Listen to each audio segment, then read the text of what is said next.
Morning. Hi, Rob. Hi, Craig.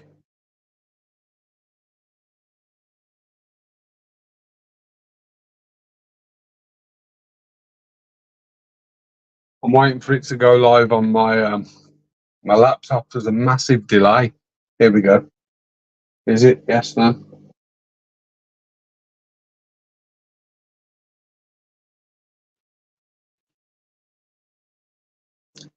Vaping the instant I come in.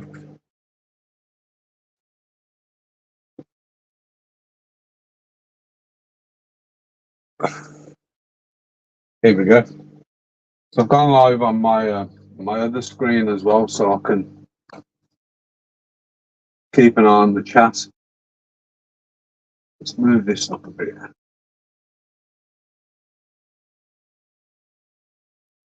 Right. Okay. So nothing special. I've got. Oh, for fuck's sake! Fucking hell, that's all I need, man.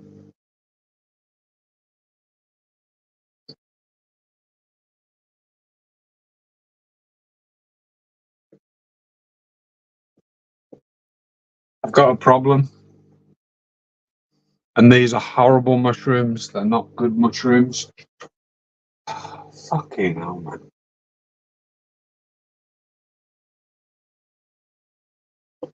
And they are fucking everywhere.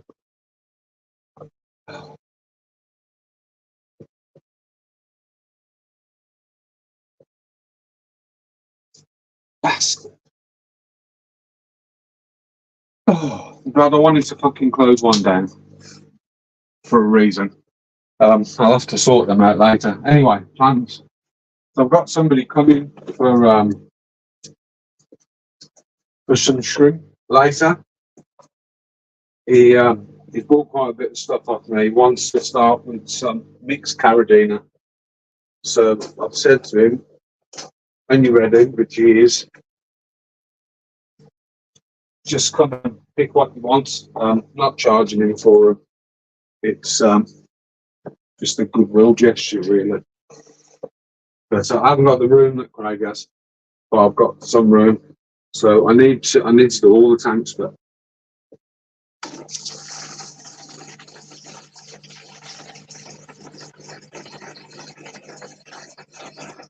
get this tank done. God, I'm pissing annoyed about them mushrooms because they're not a nice type of mushroom. They're not a good mushroom at all. Can't think what they're called, but they the tops go like black mush. They sort of pop up, and then the tops go like black mush. So I'm gonna grab a bit of tissue and try and get as many out of there as I can. And I'll probably take a piece of bark completely out of there. But I did want to redo one of the terrariums.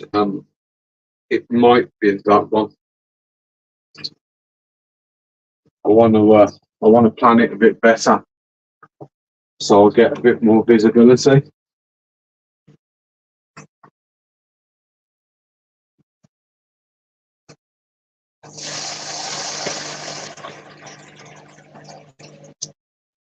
I had a good night's sleep in the end, but I had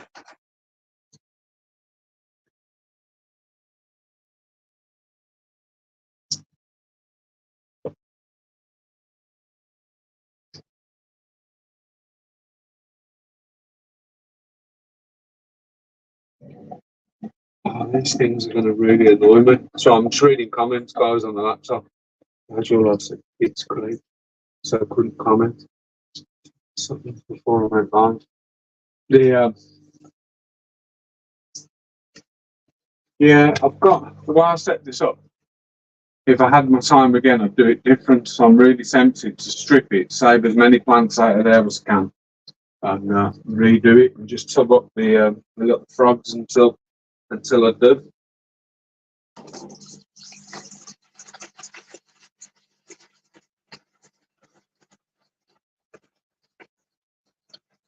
So I want to do it where there's no ground cover. Any ground cover plant would be mosses and not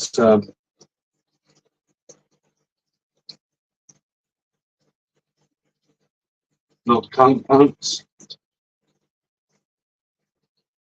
What's just gone? I've got it.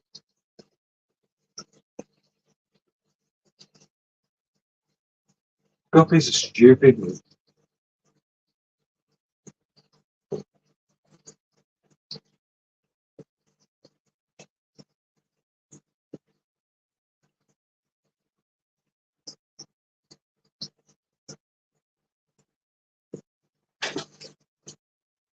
Absolutely stupid copies.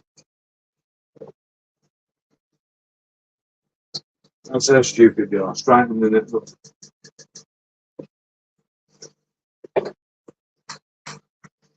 Ugh.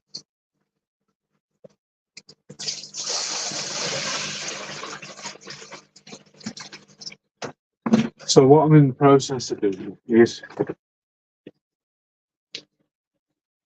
switching, to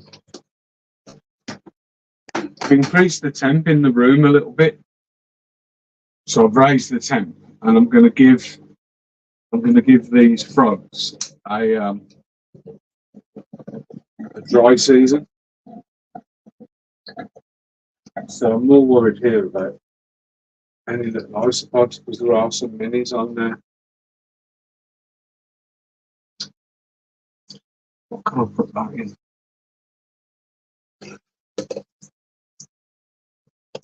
Let's put that in the jug.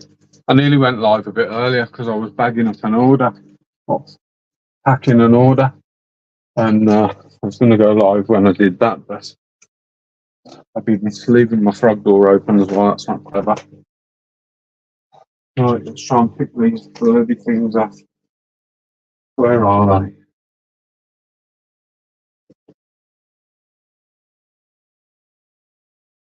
There's one there.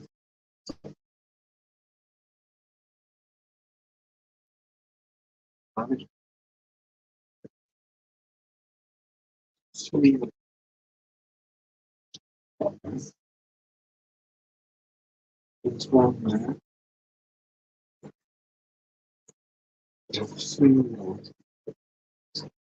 So I think the problem is we don't get on fucking on the roads now.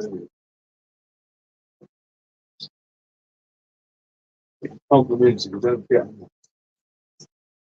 It's just going to reappear. Probably takes one, you know what I mean?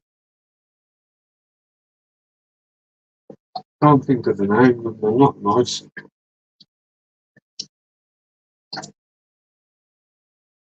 They were a decent species, we were bothered, but they're quite a nasty little species.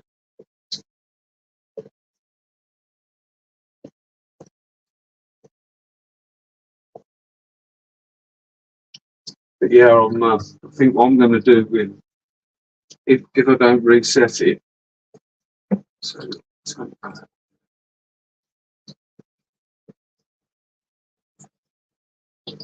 if I don't reset it completely, which I'll probably can't do. What I'm going to do, well, I'm actually doing this as we speak, just to try that. So,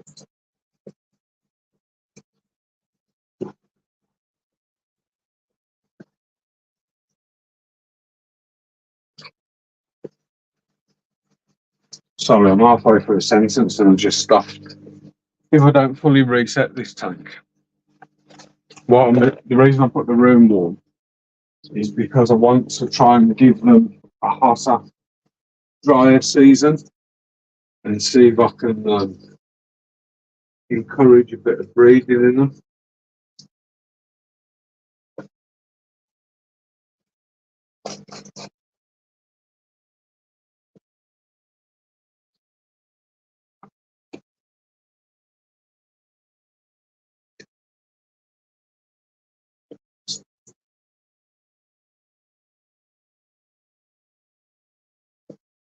These are these little bastards. A happy Father's Day, Oz.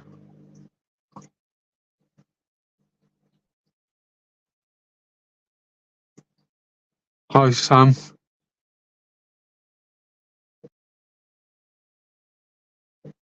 Shrooms make you see in the dark. But yeah, the plan was anyway to give them a sort of dry season.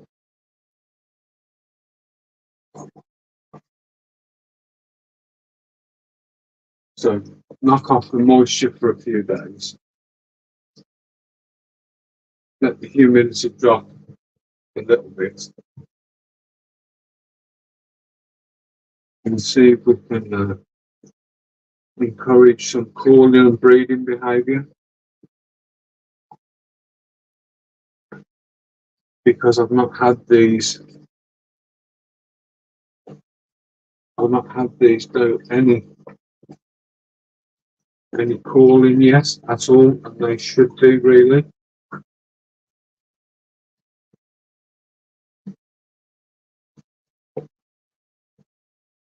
Right, I'm listening.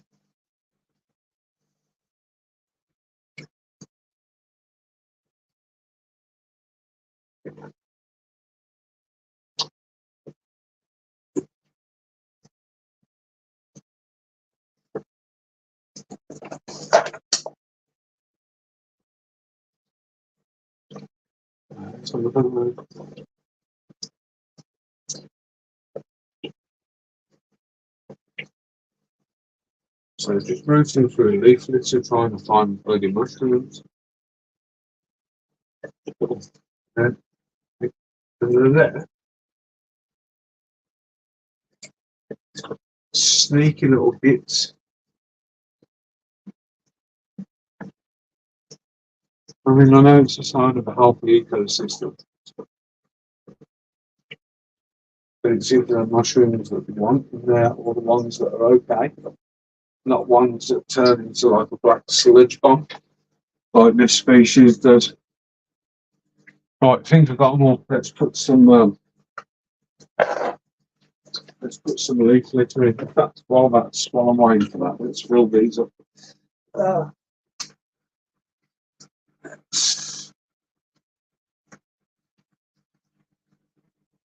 Turn this up on. There you go. Done. Yes, I'm not gonna. Yeah, they're not. They're not very. Although they're an active frog, the epiphylletics, they do like to bloody hide. So the plan was that instead of giving all the logs and all the overgrowth in there, I was planning on doing something slightly different, where I've got like a hydrolan background instead of all the foam. I want to use all the space and use like a tree stump or something with a few branches on it that I can take in and out if I need to, and then like hydrolan or firm. You can get these like tree firm panels. Just stick them on the back and then just use an open floor with obviously this log in there, and maybe do something in the wall, but just use like bromeliads and stuff in there, and maybe a macravia or maybe an orchid of some description or something like that. And for ground cover, I mean, this stuff will go everywhere, but it looks lovely. It's a bit like, don't know if you guys can see that. It's like a teeny tiny hydrocotyl.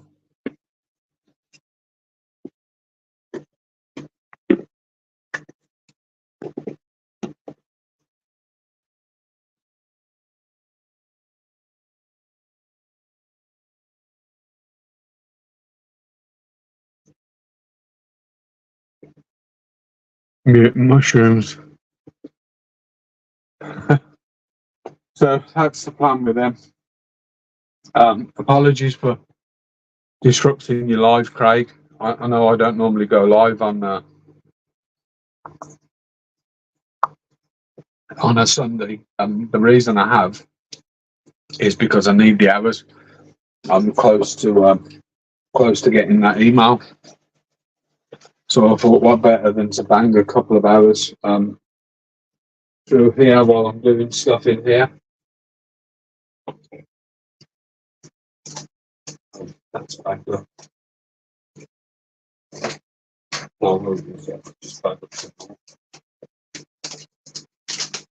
So yeah, I'm going to give these guys a little bit of a dry season, I think. I'm not going to spray for a few days.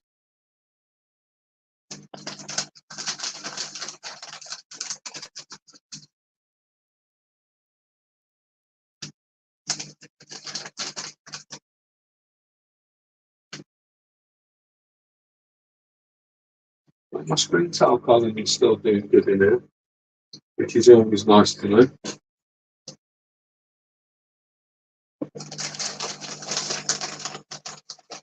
Just keeping my eye out for the blasted mushrooms.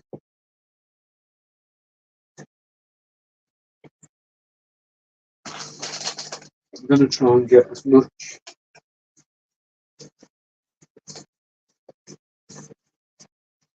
fresh leaflet in there as I can.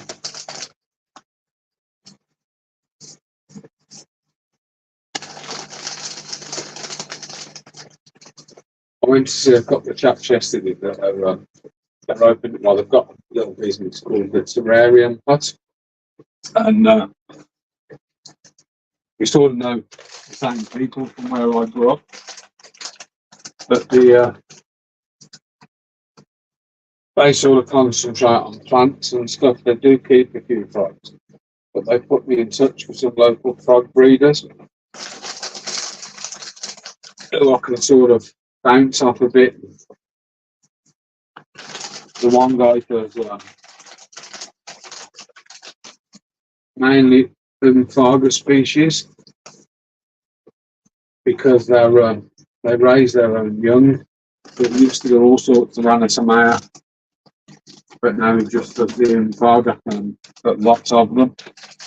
And they're big money, the Umphaga, I think, but they do raise their own young, I believe. And they're not, I think they're prone to skin infections and stuff if you don't keep the substrate moist. So we've got I'll show you the branding, well, not branding, but what I'm doing. So obviously I've gone live with Pod Pets UK, and I already make my own labels for GB stuff, and I've done the GB in green and the Pod Pet stuff in blue, so easily and more easily identified if you're not colourblind, that is. So I'll leave that up there.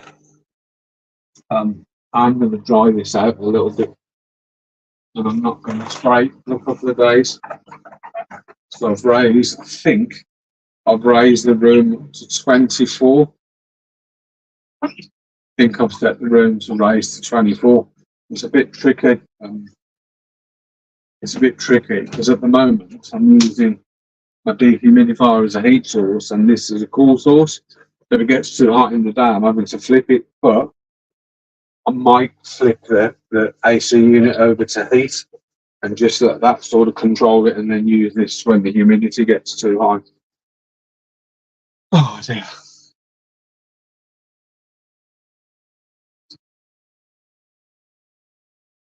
Yeah, no worries, Craig. Thanks for that.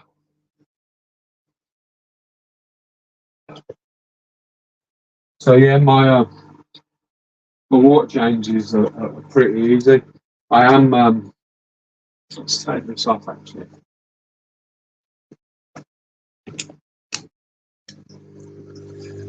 So this is let's change camera. Bear with me a second. Let's change camera.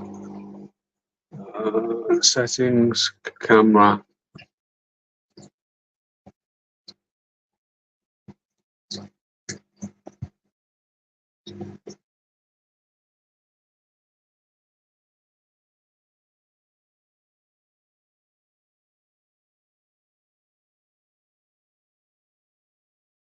Sorry, disappeared. But yeah, I'm in the process. I bought some pea gravel, and I'll record all this. Come on, turn the right way. Turn slow when it wants to.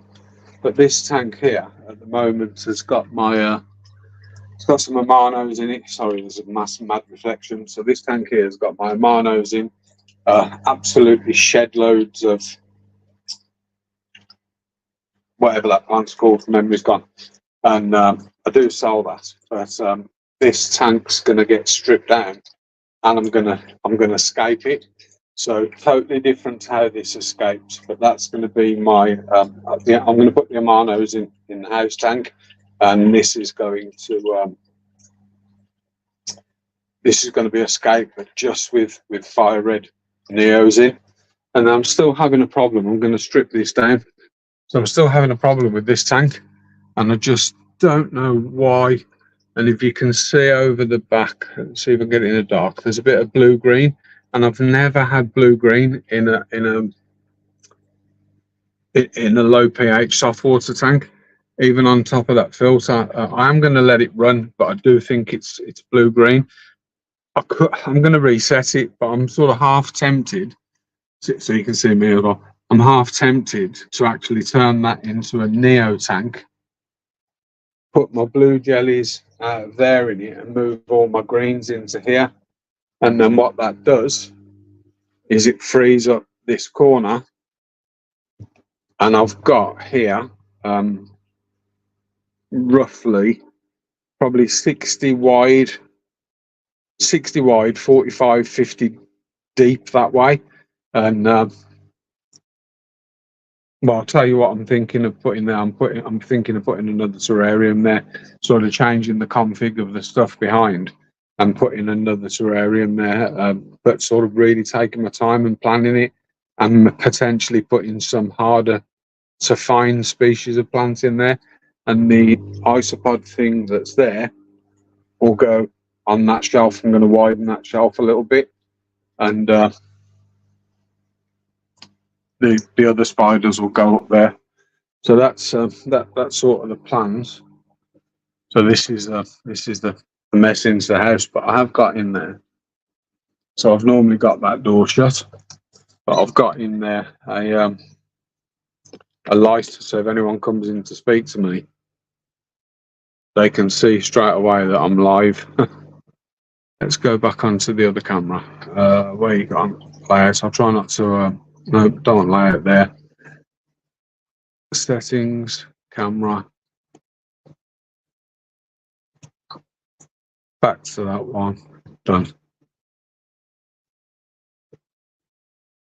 And then on there. What I did last time, I used the back button on my phone instead of. There we go.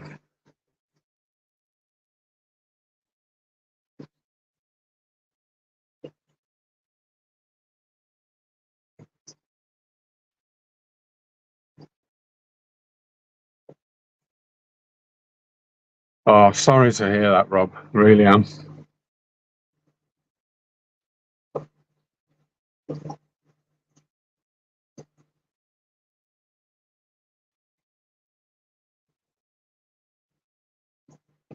Really sorry to hear that, Rob.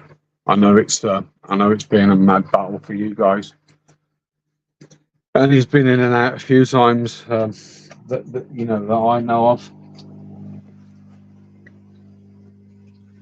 Let's put that there. I'll move you guys onto a tank in a minute. So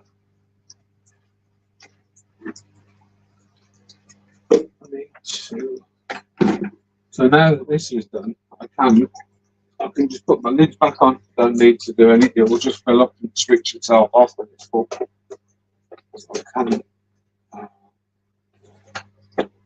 I can drop the lids in, and because I've got snails in these lids fit absolutely perfectly.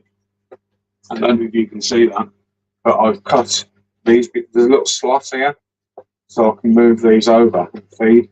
The same here, but I can move back.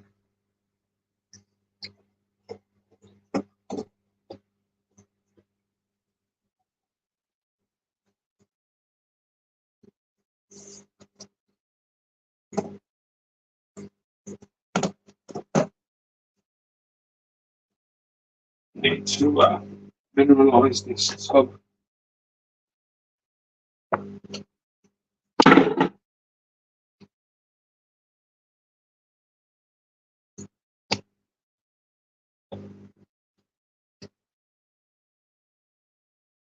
Yeah.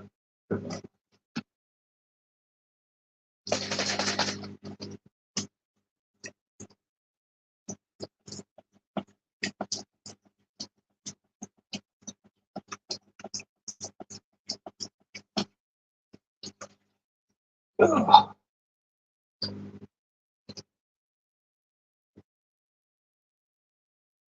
So, Rob, you've got to do what you got to do. Don't worry about sending anything to anybody.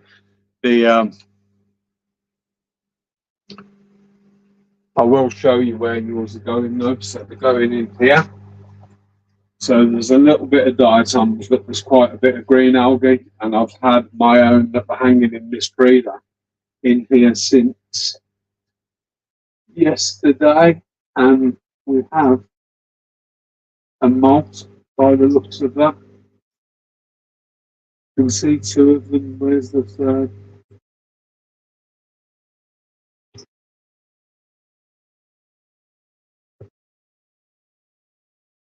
Probably hiding if there's a molt.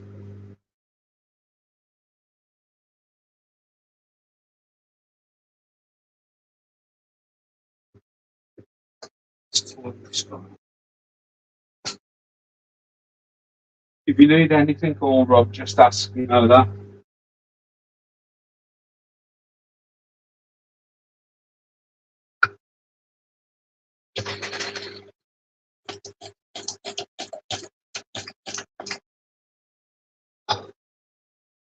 I'd imagine that goes for all of us.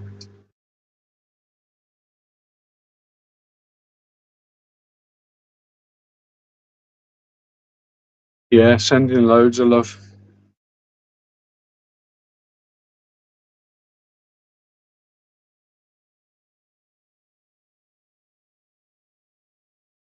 I haven't got much room here, so I'm gonna have to jiggle around. So yeah, last night I had a really bad evening.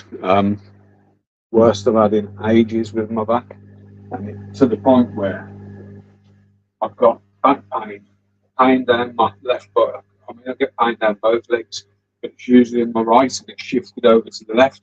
But I had severe pain down the entire of my left leg, but below the knees on my right and my left leg, I got like static cramping, even to the point where my toes were like this. I couldn't move. I was in so much pain. So last night I took. I haven't been on tramadol for ages. I come off them. I didn't want to stay on them. Still take the Pregab, but I did my tramadol and took the 2 instead of the 1 eventually. Amitriptyline and my normal meds for blood pressure and stuff like that. Went to bed last night and put my head on the pillow, shut my eyes, just seeing weird, mad things, proper tripping, like.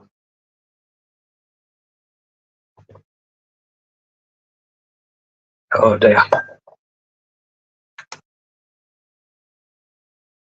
But I've had this cup 5 years, just over 5 years, and my missus bought me because she thought it was a robin, and I keep saying it's not a robin, it's a thrush. I said it reminds me of you, thrush.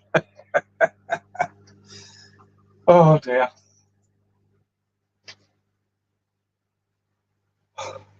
Right, lots of minerals.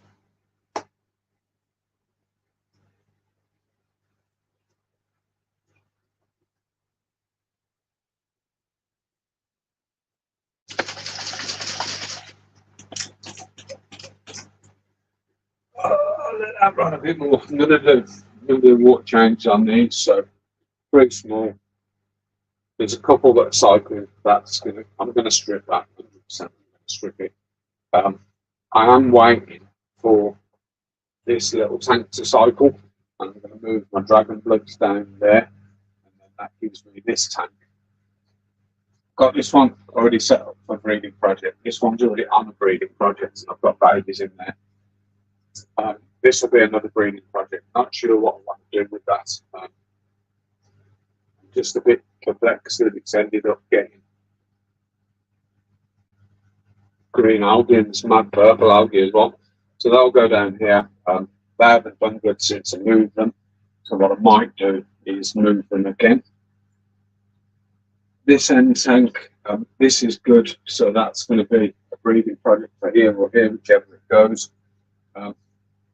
These are doing okay, but they're not breeding. So they did breed for me and they've just stopped. But I've noticed seed shrimp in there, and the seed shrimp in there, the seed shrimp in there, they're not breeding. And when I move my blues, I don't think the seed shrimp in the blues. So everything on this tank doesn't seem to want to breed. These have. Them down there have as well. So I need to work out why. Is the room a little bit too cold this end? But I'll probably end up. What I want to do is I want one big mix tank. I'm potentially going to have a tank made that's 120 by 500, and have a massive mix tank so I can do some serious culling. But just plans. I know we all do it. We've got shit flying around our heads all the time. What we're going to do, what we're going to do.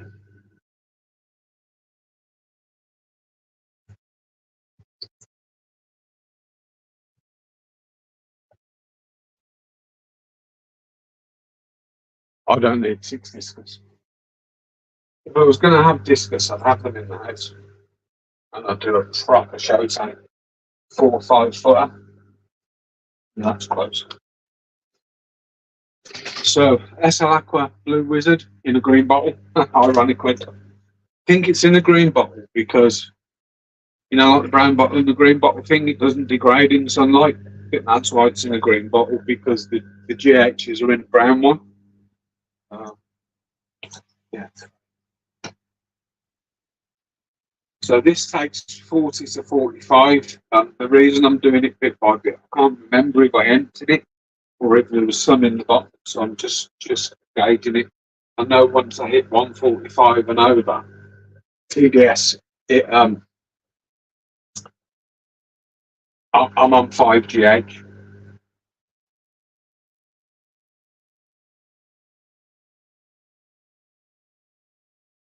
Happy with that, 146. So TDS is going to go up a little bit now. Going to put my magic powder in. If I can find it. That one is that one.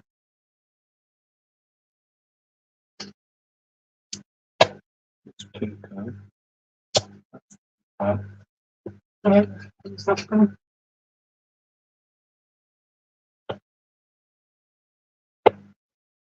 And I fixed the switch up there. It wasn't going off as well. Well, I didn't fix it. Fix it for myself.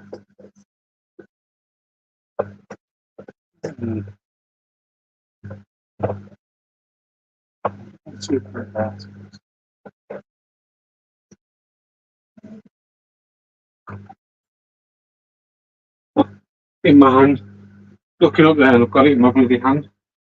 So, rich one, humic and fulvic acid, some bits and minerals and stuff, and it's a simple one. It's 5 ml. Well, no, it's 1 spoon per 20 litres. And this is a 40 litre bin.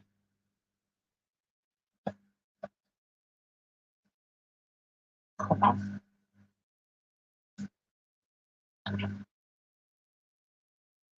And then let that mix up a bit.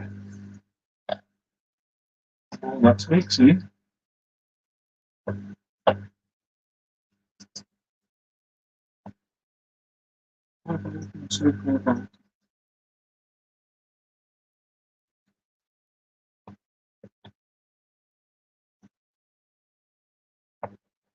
That's mixing. Okay, water change is going. So I'm just going to move the camera back a bit, guys, so I can access the sink.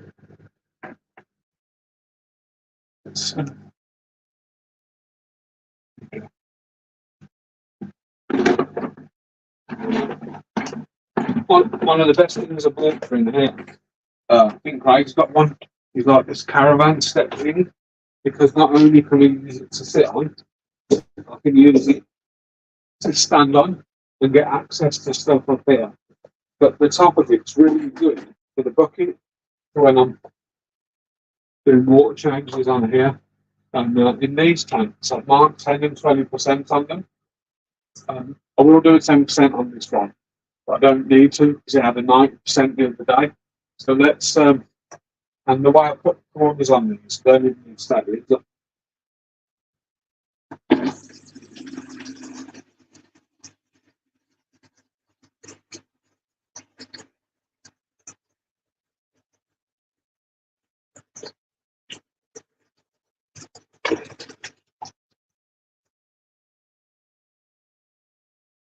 Stop the cycle moving so I don't have to set it. I'll put like one of those bulbs in. You know, the bulbs that you pump should do that. Hang in the backside. Watch me get broken now.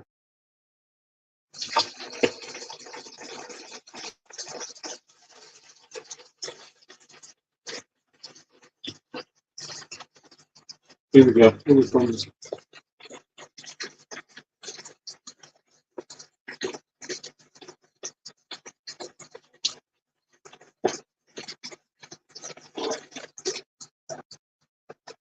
Lift up a little bit.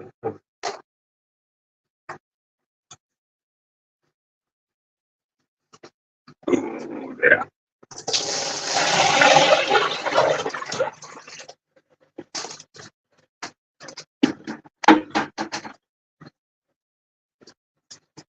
Right, done.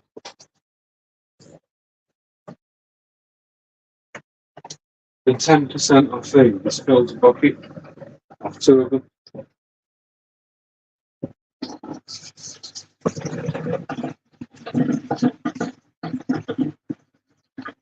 Did the RO top up yesterday as well, by the way, when I filled the bin. So I just after I pumped the RO in to fill the bin, because I pumped it in on a 4 mil RO tube, I just plug it into the taps, plug it something straight direct from the outside source.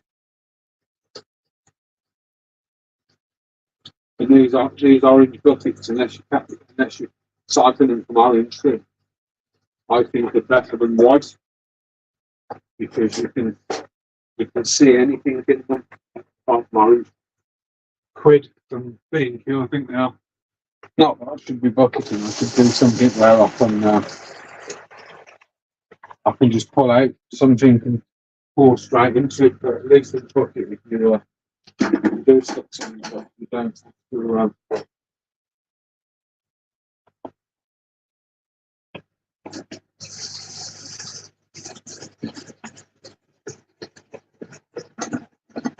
It's not like that, right? Politics, I think.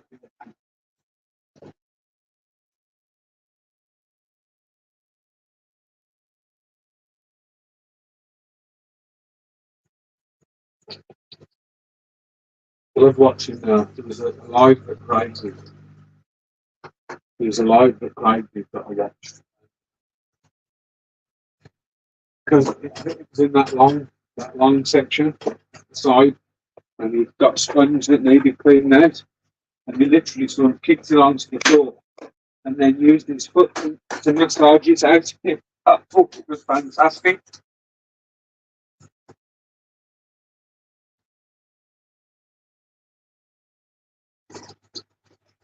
This is the benefit of this school. These two steps. So take up a bit of room in the room, but absolutely fantastic for this sort of thing.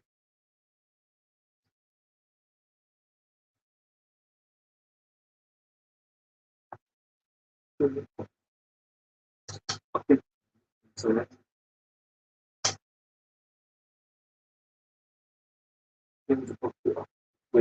just to explore you. Sorry, I'm talking quietly to myself, thinking out loud. Oh, the hard bit. Get in the pocket.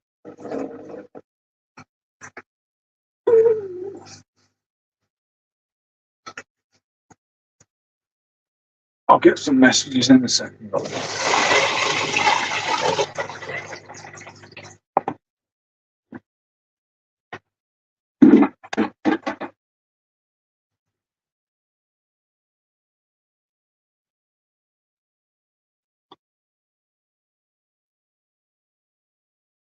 watching people do water changes. The thing is, what I do like about it, I don't like doing lives on water changes because I've stuff in it. But while I'm in it, I've got things occurring. I might as well do it. My point was, the point of doing it is,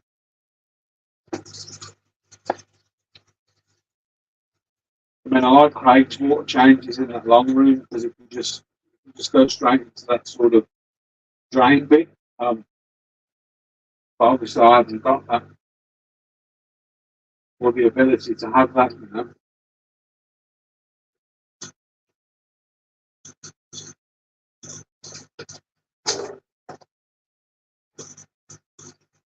But the purpose of me doing it on the live was once I finish this one, I've water changed 1, 2, 3, 4, 5, 6, 7, 8, 9. I've water changed 10 tanks in what, 5 minutes? 10 minutes?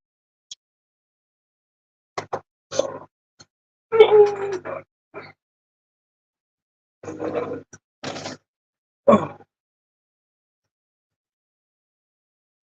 I've water changed 10 tanks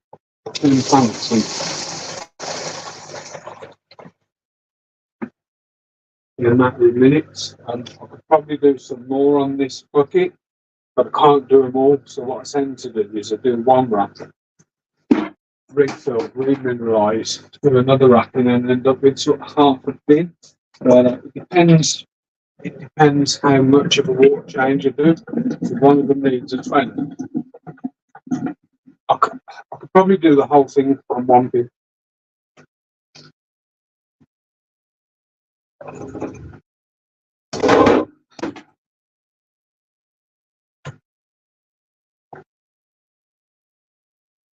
But all I'm going to do now, put that into there, open that tap, take that plug,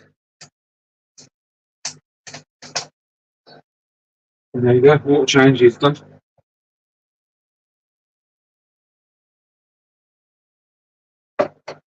And theoretically, I could do the others as well. Let's see you later, Rob. Take care, mate. Love to everybody. Love to everybody. Shame that.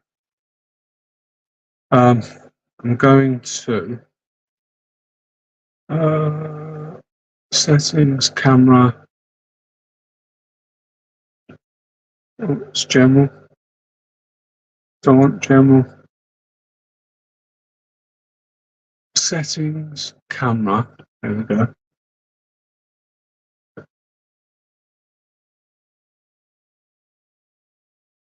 Is that the one? Is that the one? Yeah.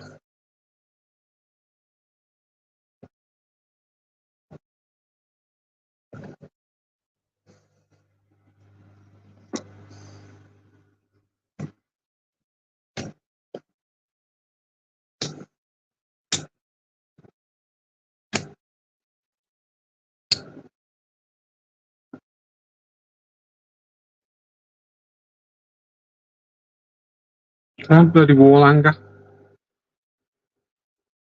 Thinks it's spider frog, that does. Waiting for food. I don't know if I've got any. I need to buy some. So I'm having a problem at the moment. My bloody fly cultures are all going black mouldy. So that's a job for today, order some. And I thought it was because I wasn't, there was a problem with the wood wool. So I microwaved the wood wool to keep it, to dry the wood wool out, but I've still got the same issue. So I'm going to have to order some fruit flies from somewhere today.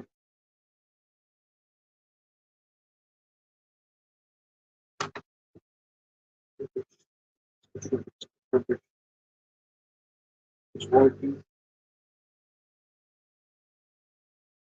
I'm just doing a bit of stuff behind the camera, not behind the camera, but spilled some water and I emptied the last bucket. So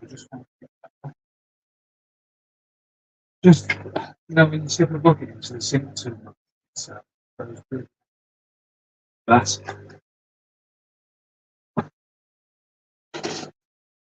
So I just want to dry it up so it doesn't seem to get anywhere.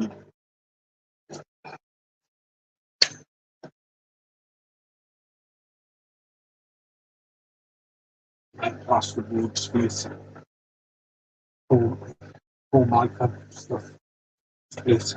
Always dry that. So.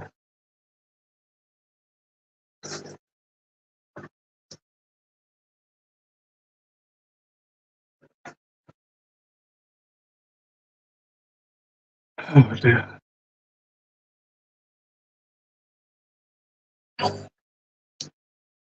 So yeah, that's them guys. This is the terrarium that I've just had a problem with loads of mushrooms in. So if anyone spots a bloody mushroom, I've spotted one. I've spotted one. Dirty little bastard. You don't catch them, they drop spores everywhere and you just get explosions. So what I'll do is I'll put it on that, yeah, I'll put it on that tank. I'll stick it on there for a second. I'll give them a bit of a feed.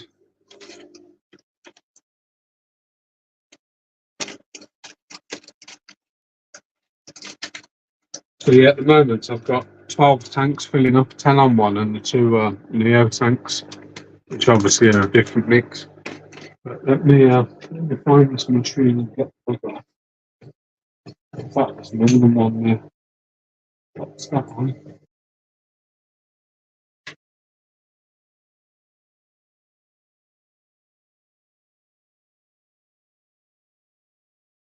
The whole thing.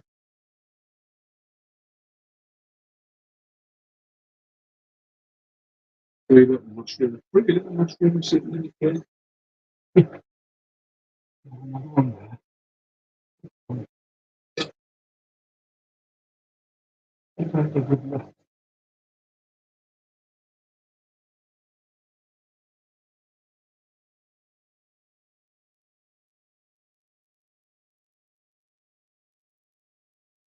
I mean, I'm going to miss one, haven't I?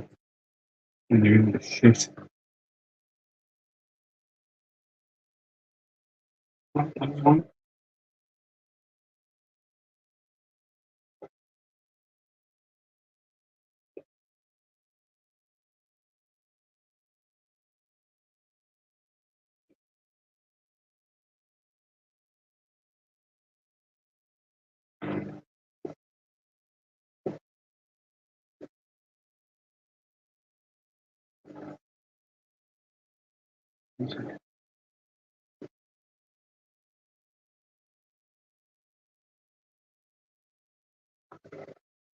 Got got a little 35mm film canister in the one with the small frogs in. So buried at 40 degrees. And the idea is if they do decide to lay, but I haven't heard them calling, if they do decide to lay, the male will watch the eggs, then he'll put them on his back, and then he'll bring them to a water source, and that's sort of ideal. You can't zoom on here, can you? I'll tell you what I can do though. If I bring that a bit closer, and if I go and knock the lights off in here, you won't get the reflection. I'm going to finish my coffee on the way.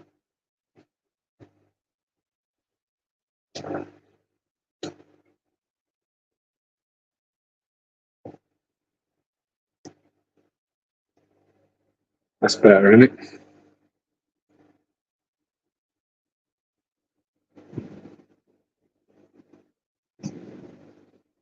I've spotted a shrimp in here that's like a ocean blue, so it will come out. You can see it just here. And because of the genetics, they sometimes throw out blue steels. I've never seen them throw out an ocean blue, but they have.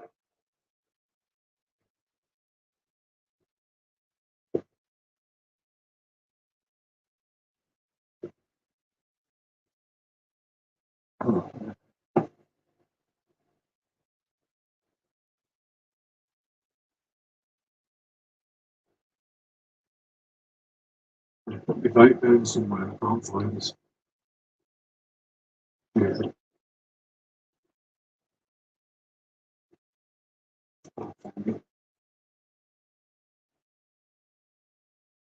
Hoping the spiders will come out and show right?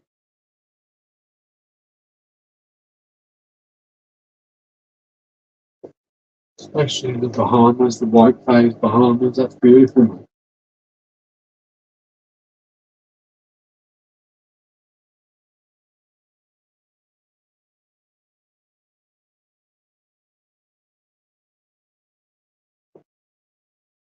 I understand doing these, especially if you're doing sort of a maintenance one. I really understand why Craig sometimes has background music, and obviously he's not bothered about the hours off him. He just wants the um, the interaction with the community. But I, at the moment, I can't do that because I'm pushing pretty hard to try and get. I think I'm about 400 hours shy, so a few good lives would probably up that over the next few weeks. But I want to flood it, not ones that are going public.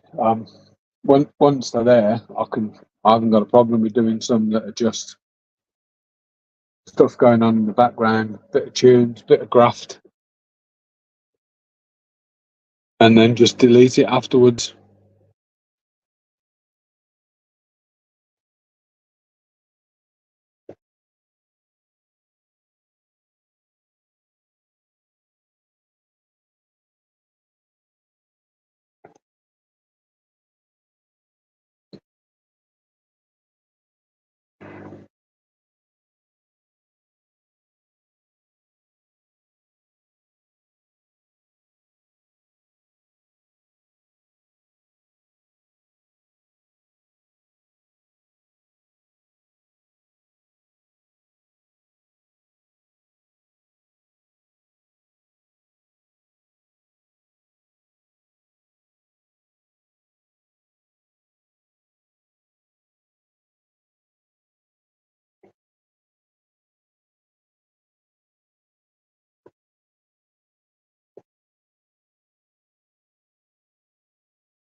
I need to keep an eye on the time as well because I've got things to do at certain times.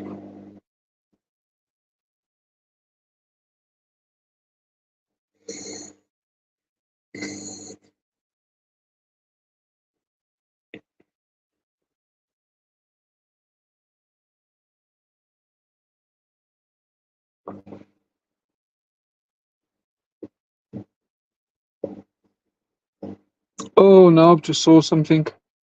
Just saw something absolutely horrible. Don't know if I'm going to be able to get it from here.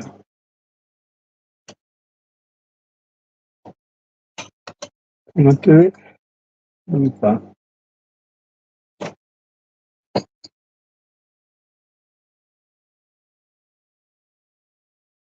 That little dirty, dirty bastard.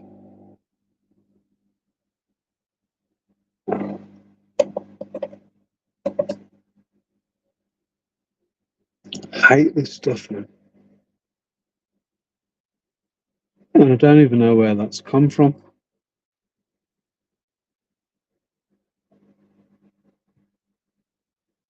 You're definitely not going free flowing.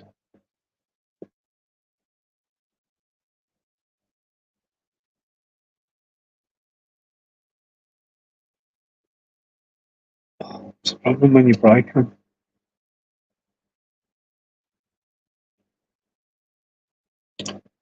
I think that's the last of it. Yep, got it.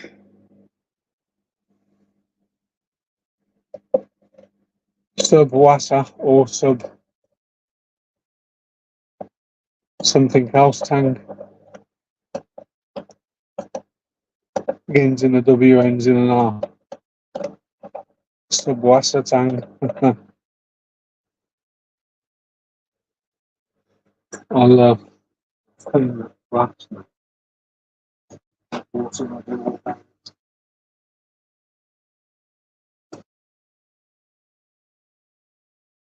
Love this blue.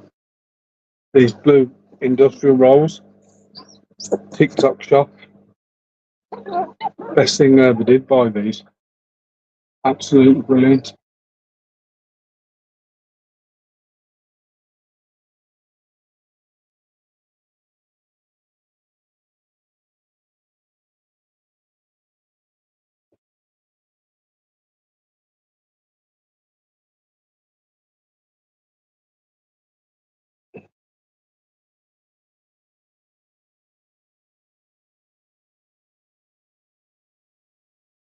Oh dear.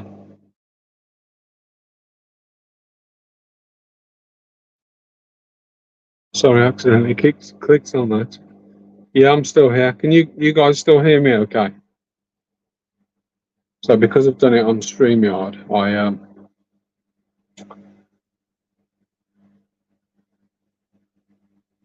I can't really zoom or do anything more with that. But next job for me, once I've got all the tanks where I want them and reset, is to go through these and start selecting low grade, go in the coal tank. High grade will stay in here, and then I'll put a medium grade tank. I do have another tank of these that I need to sort of catch and put in here, and then sort of I'll put for every day or every couple of days for a week. I'll go through them. Problem is, I can see loads buried in here. This tank's absolutely stuck off for me.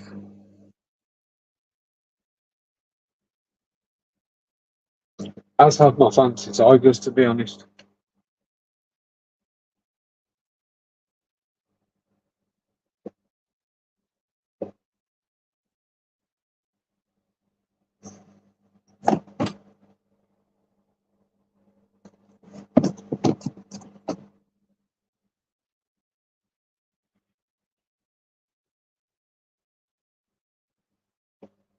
Gonna do something behind the camera, guys. A sec. The pump that does the Neo tank is a very strong pump with a good head height on it, and it's managed to fill one of those tanks up, but not the other one. So I'm just going to lift it up onto the steps so there's less trouble.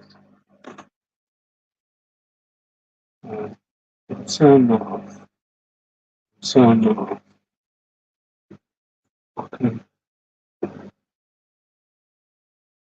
Take that out.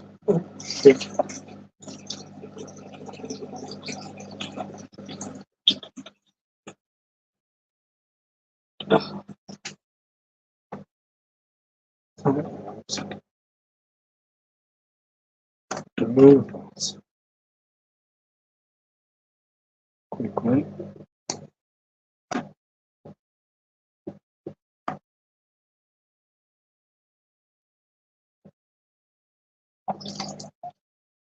Let's got that. And then put that in there. That shortens the pipe. Talk to myself while I'm doing stuff. Sorry about that.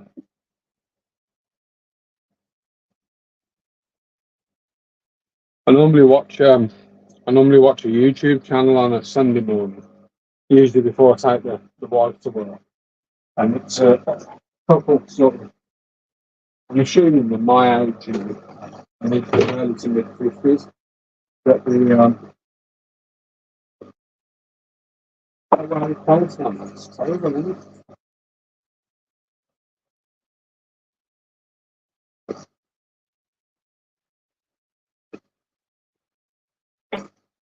just watching, the quality's not great for StreamYard.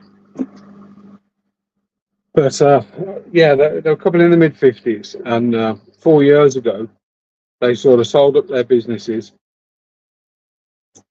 bought a camper van, which is now 15 years old, the camper van, I think.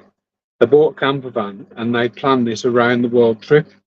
And they started off, got stuck in Turkey on the in COVID, and it's when I started watching them. They got stuck in Turkey, and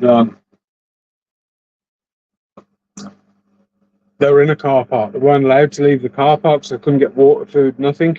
And all the locals sort of come and started helping them out, which was absolutely brilliant. But they're in South Africa at the moment, and I imagine that there'll be 2 more episodes. Which took them 4 years, and they've literally drove all around the world, and obviously not across the oceans. They've shipped stuff, but I've been watching them every Sunday morning for as long as I can, since 2020, and they're on the final leg. So I think there's 1 more episode in South Africa. Then they're going to ship to the UK, and there's a big meetup in the UK, and they're going to have a convoy back up to Shropshire where they live, so not far from me. And literally, there's 2 episodes, but I think he's going to write a book. They're called. If anyone wants to go and watch them, it's over now, but they're absolutely brilliant. They're called Tread of the Globe.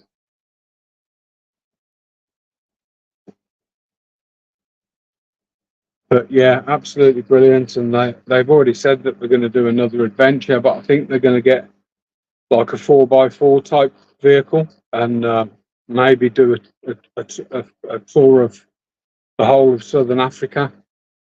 But yeah, absolutely brilliant series they've done.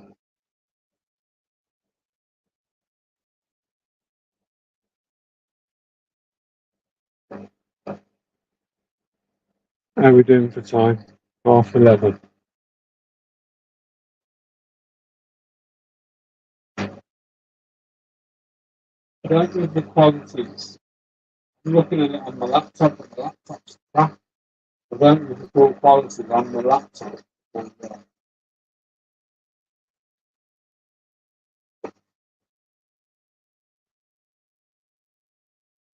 on my phone, it's fine. On the laptop, it's rubbish. Is it clear or fuzzy, guys? What's the quality like?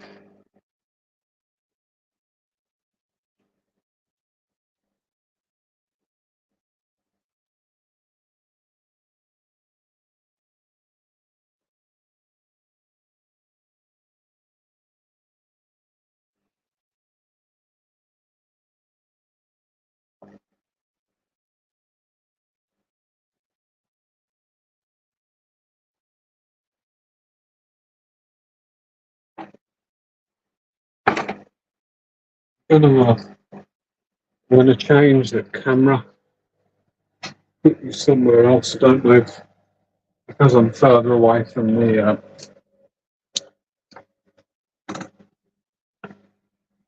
Let's change this up a bit.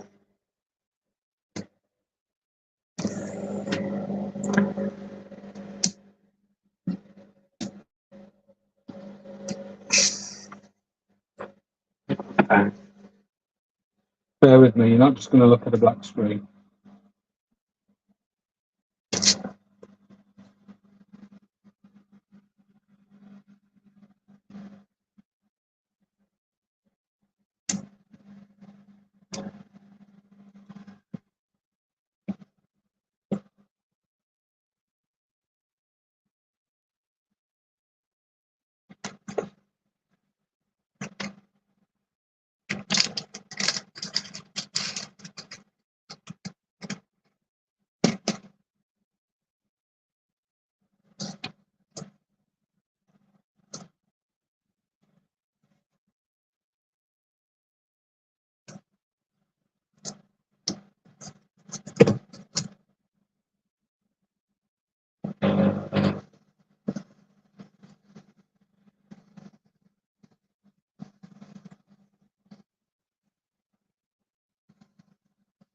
Hi, Joy.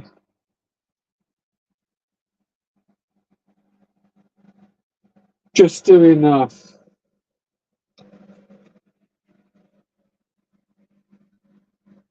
Just doing some water changes and top ups and stuff. I need to check a tank. Doesn't look like it's tapping up.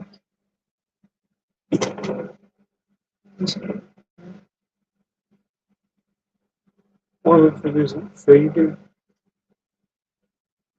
That's good.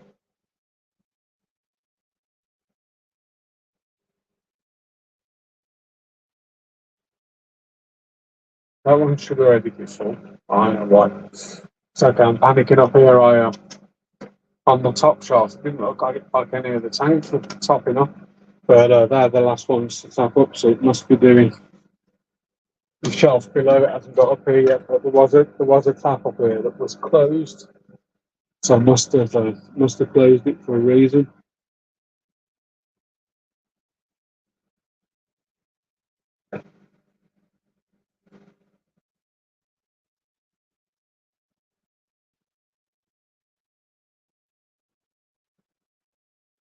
Oh, where's that early? So we're here 5 hours behind us then. So yeah, 5 hours.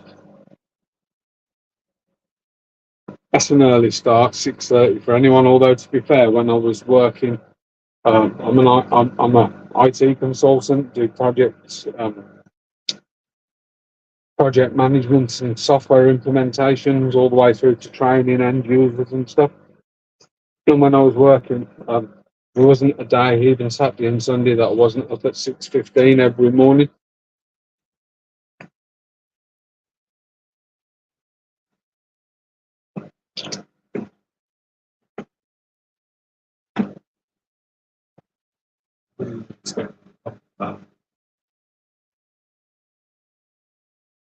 It's filling up just slow.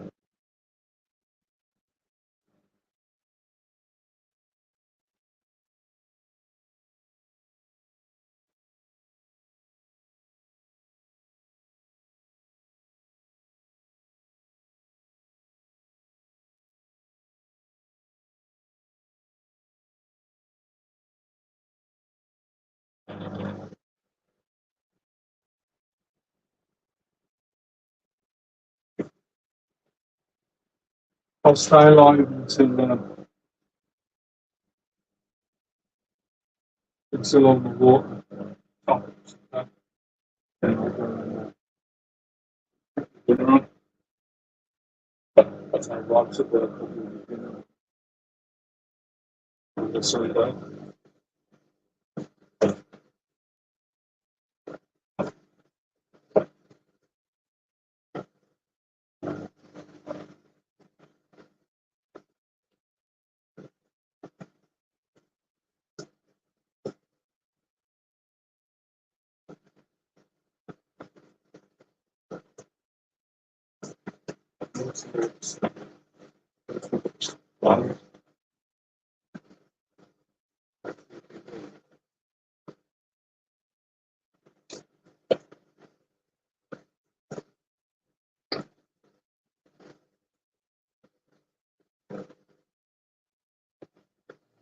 It's going to be good.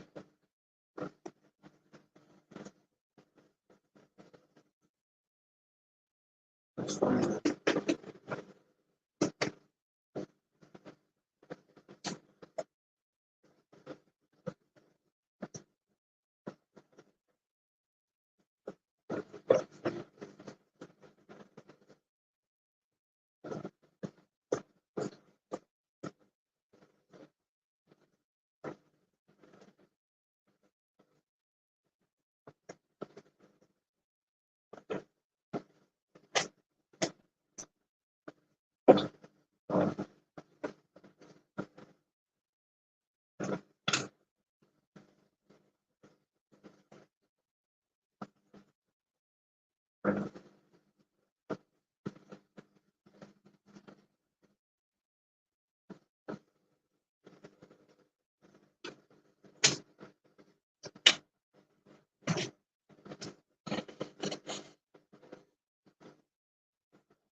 Food in the front, few flies, vultures, need to order some.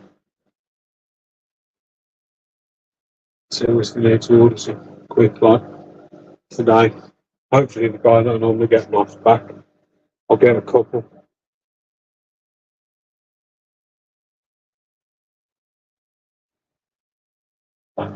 Wish you could zoom on StreamYard.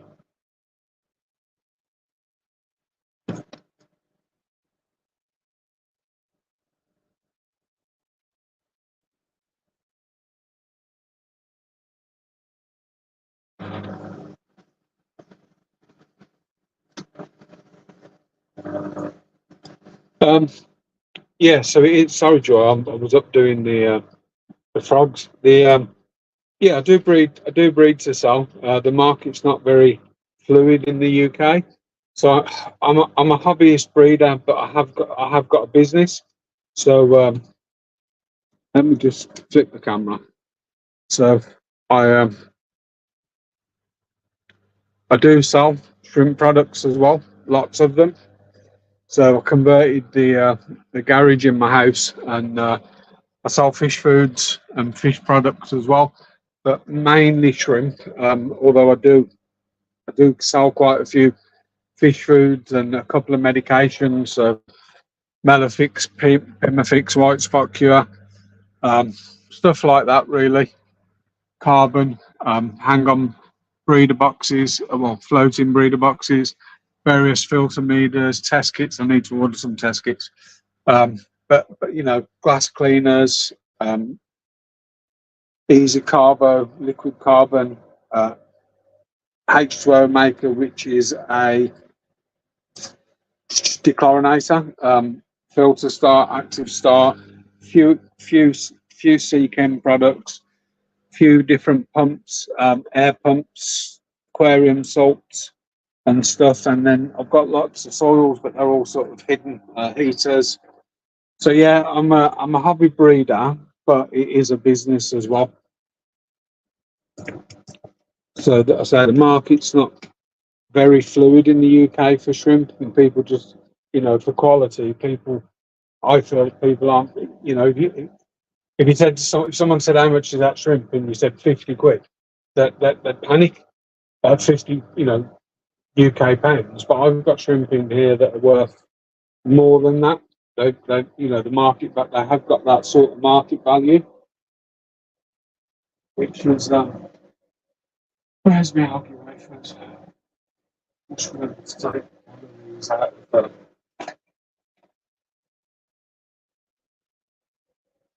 stock. I've got bought two new peckers for one of my shrimp tanks, a couple of little baby bristle nose, and just one on the glass. And I'm looking at, and he's looking a little bit hollow bellied. So let's see if we can get them on the GB. On the GB algae wafers. Sorry, I know it's, on the GB algae wafers. They're one of the best. They're made by Africa. But one of the best algae wafers I've ever used. And I was always using Hikari, so I've used Hikari algae wafers forever. So these GB ones are something else. Once the pleco is sort of learned it, then I can get them fast. Obviously, as long as they haven't got its own parasites. But just watching him now, he's working his way over. The shrimp coming onto it as well. Haven't got many shrimp in that tank. In fact, I can show you that.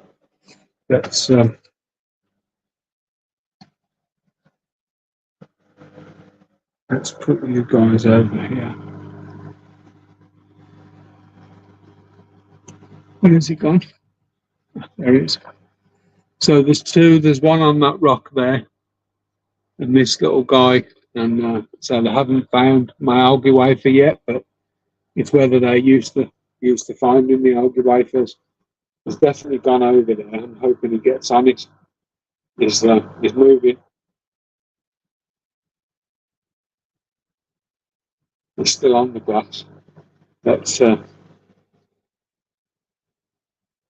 if it gets on the older Wi-Fi. They're stunning colours for little juveniles.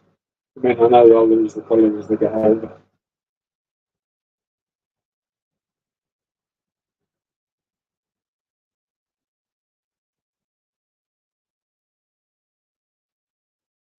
And then just while we're there, look at the size of that for a rabbit snail. And I'll put my finger next to it.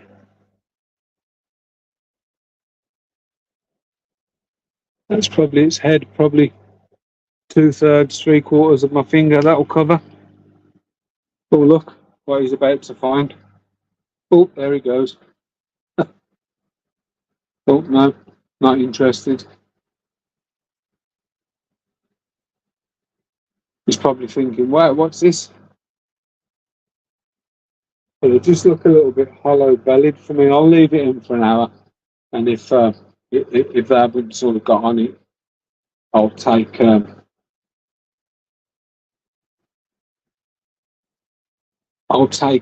But the shrimp will eat that as well. Just hoping that the pleco sort of gets on that, realises that it's a disc of food. It's definitely going crazy over there. But yeah, I've got quite a bit of build-up of algae in here, and mostly diatoms.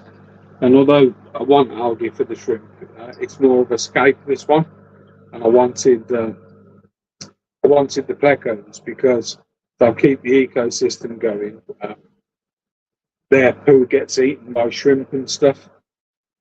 So that was the plan for the plecos. Pull it back a bit. Change this camera. That gives you a better view of that scape, albeit. There you go. So I'm going to scape the tank next to it in the not too distant future, but there's a particular stone that I want, and I need to either buy 20 or 40 kilos of it from my wholesaler or go to the shop and buy it. And I think if I actually buy a box, it's still probably cheaper than going and buying it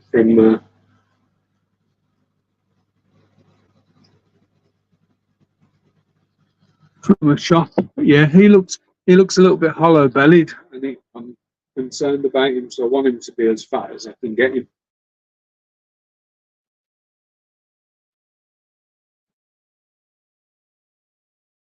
The actual business name is GB Shrimp and Aquatics Limited, but I also do. So I've just set up it's not another business. It's another trading name of GB Shrimp and Aquatics Limited called Podpet.co.uk, and that's selling isopods and not isopod supply stuff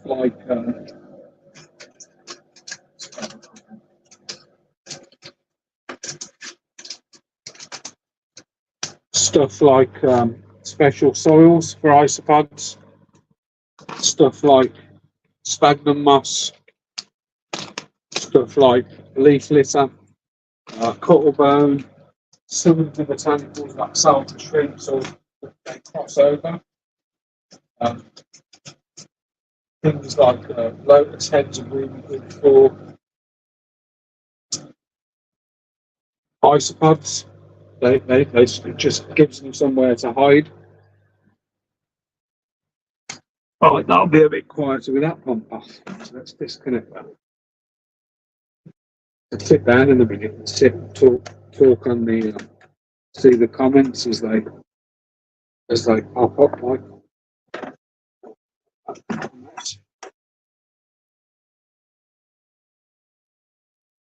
Let's be hook. Let's do that.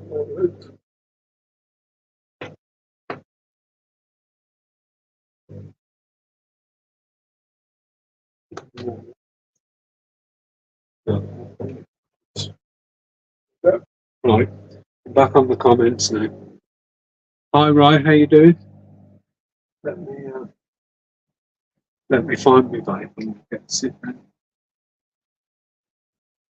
So yeah, I sell other things that I sell are stuff like deco caves, like the D-shaped ones, ceramic stuff. So I do sell a bit of not as much as the shrimp, but that's going to change. Um, Tabby min, stuff like that, stuff that people have asked me to get into stock. I get into stock. Dragonstone, Bogwood, uh, any of you that watch Rob's channel, that big piece of catfish root, that Corbo root, that was from me. So I bought 5 and they sold really quick. And Rob was on about getting a piece of wood. And I said, I've got one in the shed. Let me show it you. Um, and as soon as he saw it, I said, I measured it, showed him the measurements. 2 different types of lava rock I sell as well. So the problem with rock is it's heavy. So shipping is not cheap. But yeah, fish foods, isopod stuff, loads of botanicals which sort of go across, both hobbies, all 3 really. So, the botanicals cross over from fish, shrimp, and the isopod hobby. So the leaves that I use in my shrimp tank, I'd also use in my isopods and vice versa. Yeah, this pleco hasn't really worked out what that is yet. The shrimp will. I'll give it an hour.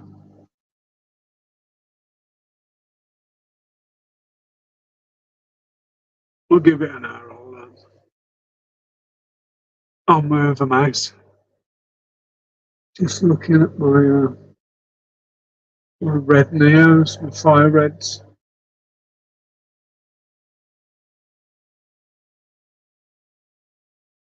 That can come down a bit.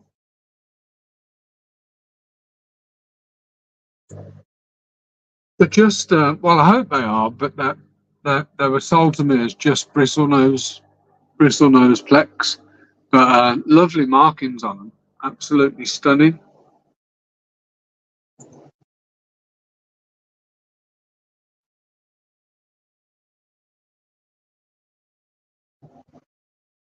So yeah, there's some blue jellies in here, but I think I'm going to move them and put my green jades in here.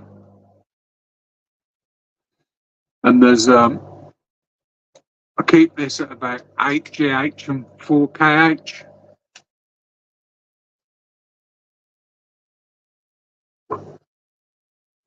But I think my blue jellies will do better in a smaller tank for now, and my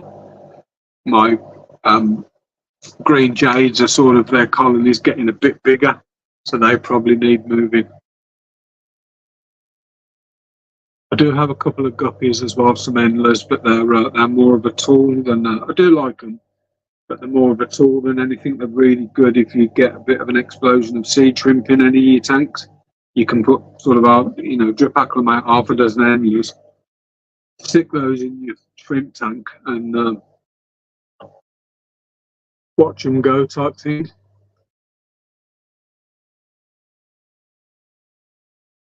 I'm just looking in my fire red tank, and there should be at least 90 shrimp in here, and I can't see 90.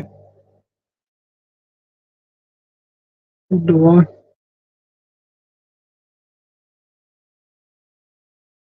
Hopefully the Amanos haven't killed them or haven't had a problem and they've died off. There are some, I can see some, but just not 90. There's no way there's 90. I bought 100, I know I've only sold 10. Oh, I'm saying that, looking through the homework, it's absolutely stacks of them.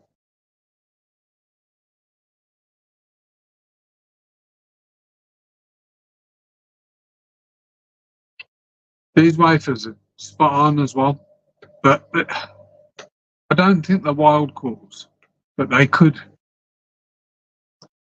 don't know, they could have internal parasites, couldn't they?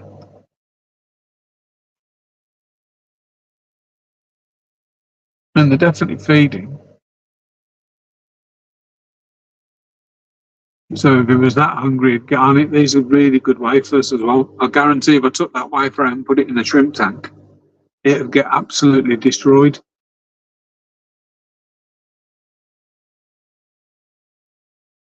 I'm hoping my Marnos haven't attacked and killed all my fire reds for a lack of protein.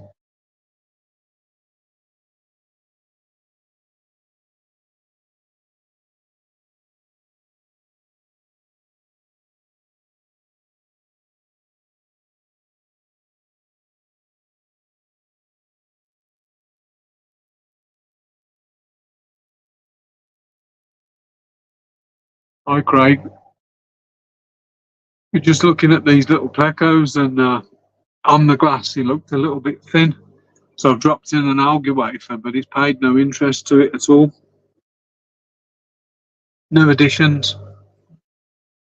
There's two of them, one comes out, the other one's a bit of a hider.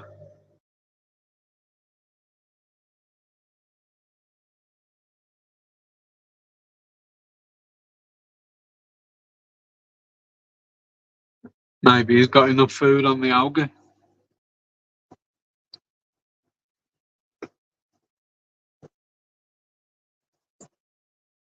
I'm going to whip that algae wafer out, I think. Or do I leave it in? I'll leave it in for now. I'll leave it in for now. There was a lot of biofilm and algae in this tank, diatoms and stuff up the wall. It's relatively new, the tank. What surprised me was after I put the Plex in, how much crap went on the sand. So you can see like a black vein going down the middle of the front of that sand, sort of about an inch away here. And that's all pleco poop.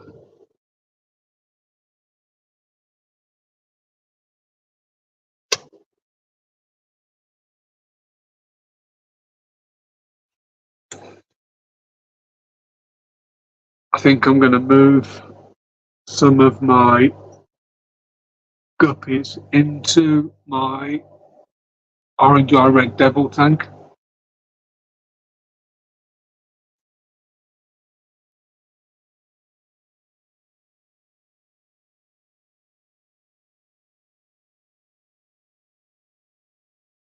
Is that a bit of aggression?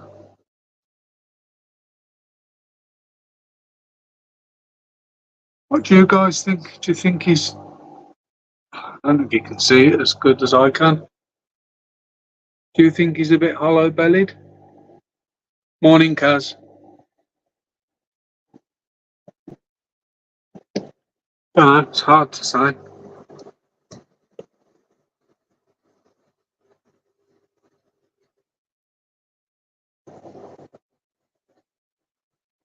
I do. I like to see things round-bellied.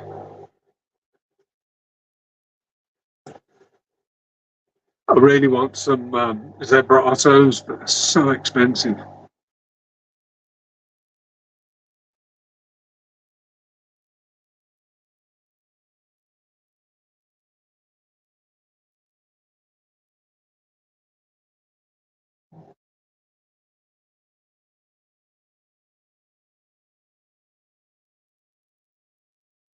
I mean, there's plenty of stuff I can put in there with algae on it. Lids to breeder boxes, stuff like that. Talking of which, I've just noticed something. I need to turn the air up on that touch.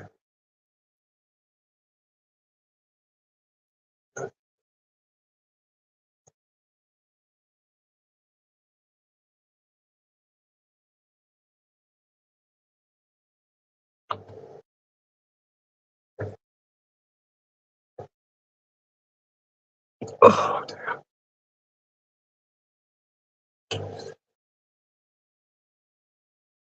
So yeah, once I've got the jades in here and scape that tank next to it, there's going to that'll be really good tanks to sort of sit a camera on.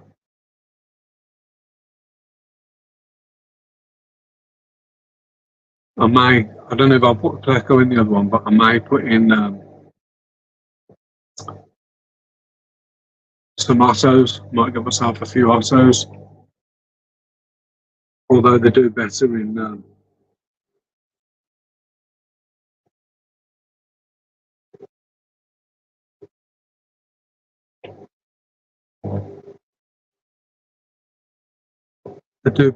soft water, don't they? Do like otters, lovely little fish.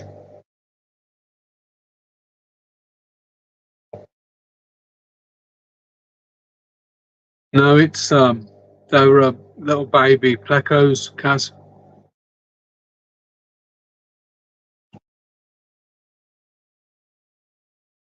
Supposedly bristlenose, but I've got a supposedly bristlenose in the house that's 5 inches long and about an inch and a half, 2 inch wide.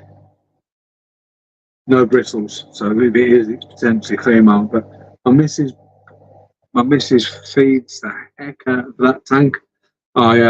It's a 180 dual vision in the living room, and it's just got muck guppies in. I probably showed you guys the kissing gouramis that I've had for 9, 10 years that are almost the size of my hand, and I haven't got small hands. But there's a few bits in there. There's a couple of coolies in there. There's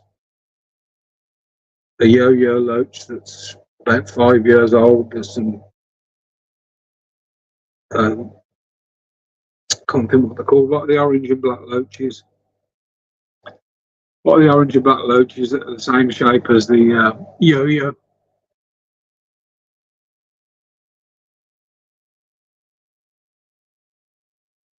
Well, that's a good price. Yeah, mine's not. So I did a video. I filmed about 4 hours worth of video called "The Most Hated Tank." I was going to call the video "The Most Hated Aquarium in the House," and she just doesn't listen. I've got the internal jewel on it and an external Oasis 600 Biomaster 600, and after proper clean the whole filters. I do one week, one the next week, because she just puts so much food in there, and you can't tell her. I've even sort of hid the food and locked the food away, and she's just gone and bought some. Just can't tell her. It gets loads of blackbeard algae. I'm constantly treating that. It I've got a Hygrophila polysperma in there that it just pushed into the gravel, grows like mad. I put 2 massive pieces of Mapani in there. I've ended up having to take it out. It won't even jet wash. It's that bad.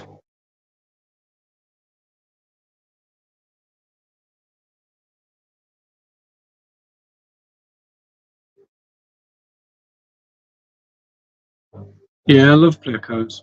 Always like plex. There's the smaller species like zebras, gold nuggets, stuff like that. Again, pricey. And the zebra, well, they've always been pricey. They've held the value in the market really well, to be honest. Had a gold nugget back in the 90s when they sort of first appeared on the market. Can't remember. I think I paid £200 for it back then. I got it trade. I think the price was 200, and I think I got it trade. What I was working in an aquatic store. But yeah, mad, absolute mad prices.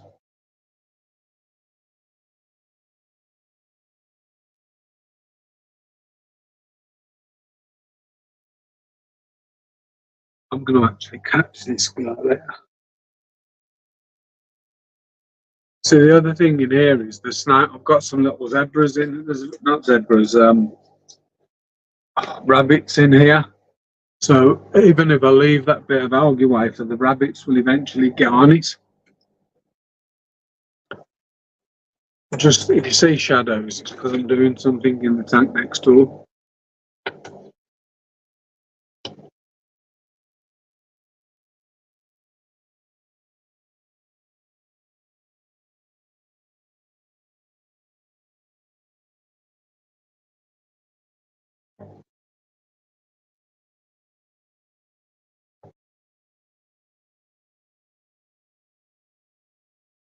How's your homework, Kaz?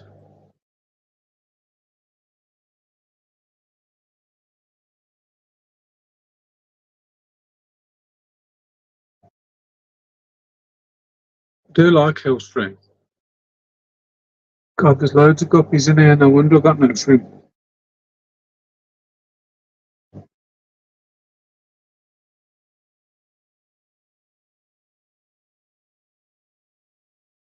I'll feed these actually. I'll feed these guppies. Push this homework back. There's an absolute mountain of this. I need to find somewhere to grow that actually. Because I said, I need to find somewhere to grow it. So,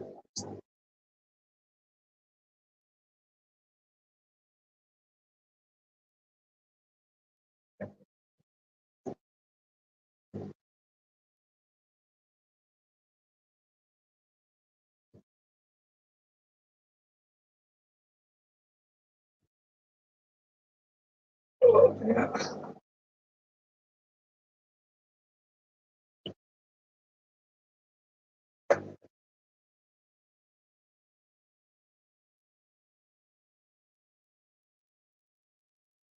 Kaz, a question. I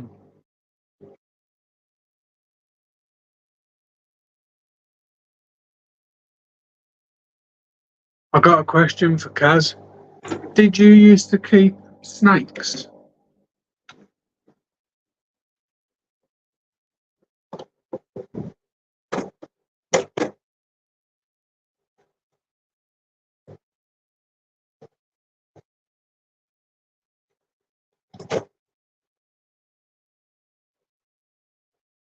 Snowballs are nice as well. I always like the Royal Pleca, the Panac. I think they need really special parameters.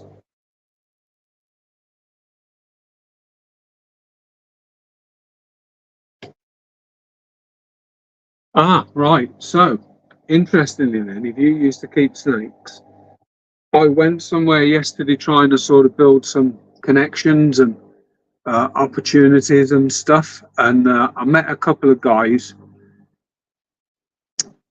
who run or are just starting a business called the Terrarium Hut. One of them used to have a pet shop in Birmingham, and his pet shop was sort of half of a reptile shop. And I'm just sort of talking. So yeah, I said one of my customers. We were talking about people being loyal and like what your unique selling price is and unique selling points.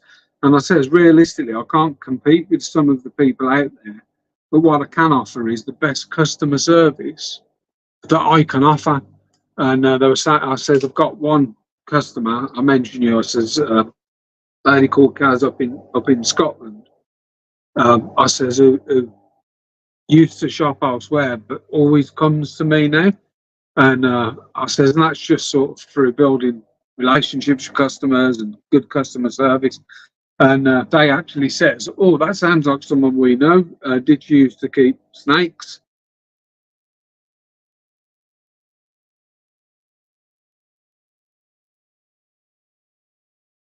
I'm missing some of these comments.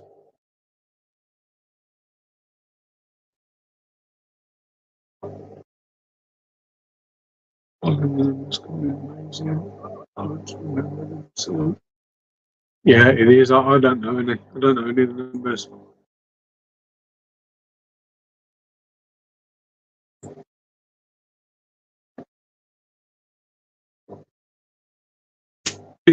Because I'm in StreamYard, I can't give you guys the spanner and making mods at all. So on my Wednesday streams, which is 7 p.m. UK time, so that's 2 p.m. US. I think it's EST. I do through YouTube, not through StreamYard. So we can, I can make your mods then.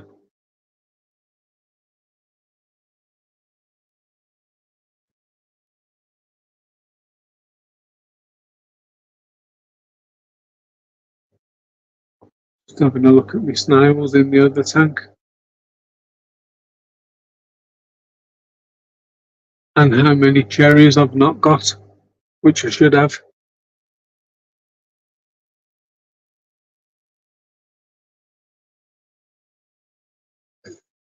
Loads of rabbits though, more than I thought I had.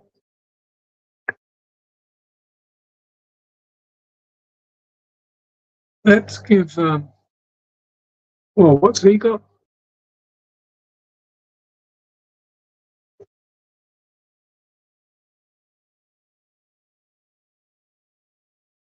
What the heck has he got? Just look at an Amano. It's got something in his front pincers. Looks like, I don't know what it looks like. You tell me. See that Amano in the middle of the screen? It actually looks to me like there's a dead snail and he's got the guts.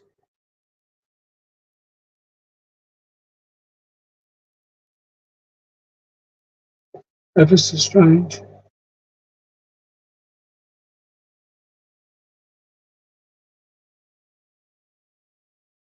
But yeah, the gravel that the rabbits are on is this stuff is quite coarse. So I do want to escape it and give them more of a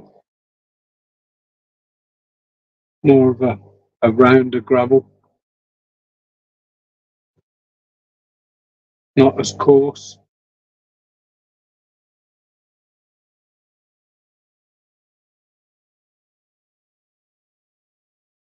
Oh, I know what he's got. A piece of flake. I've just fed this tank with flake.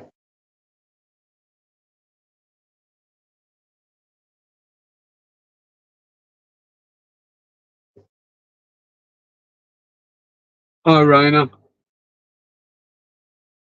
Reptiles give you the creeps. I haven't got reptiles. I've got just the frogs and the the frogs, the spiders, and the isopods. But to me, the isopods are nothing more than shrimps that live on land.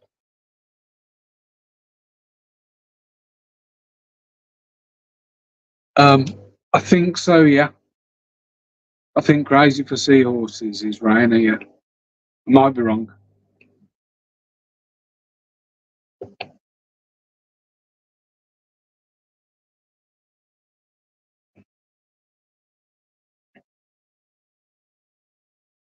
I want to try and catch the guppies out of.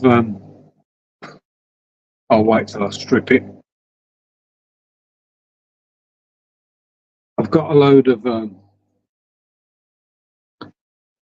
So I've got quite a big order in coming from the Netherlands on Friday. Aquadip Foods, which have got my own label on, but they are Aquadip Fish Foods, Aquadip liquids, so like a H2O maker, stuff like that, and a load of plants. So the plants are mainly Anubias and Bucephalandra. But I'm going to try and speak to Jeff at some point today because Jeff wants to do an auction. So I want to, with the plants, I think I'm going to sort of do them as sort of split them all up into bundles where no two bundle is the same, maybe 4 or 5 plants. And then when we do the auction, I'll work out what each bundle costs me.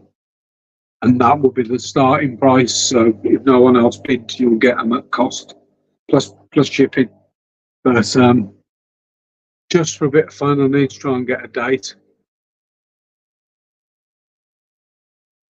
So Jeff's running the stream. It's going to run between, I think, I've definitely got a few lots, and there will be some shrimp in those lots as well. I might do a lot of cherries. I might do a lot of. I might do 2 lots of Caradina actually.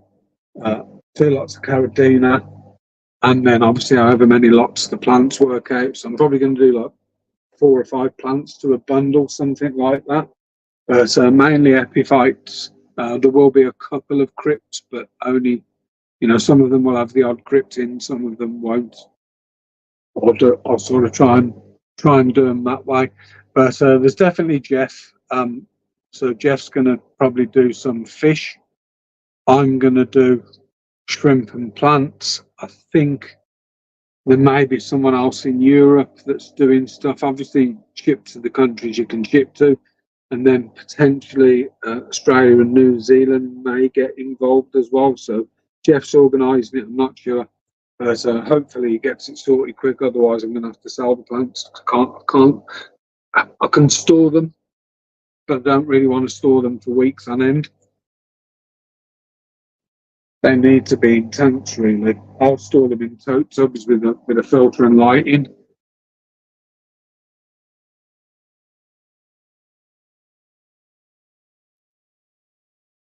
So yeah, they do look a bit Webermunsterish, don't they? They're definitely not.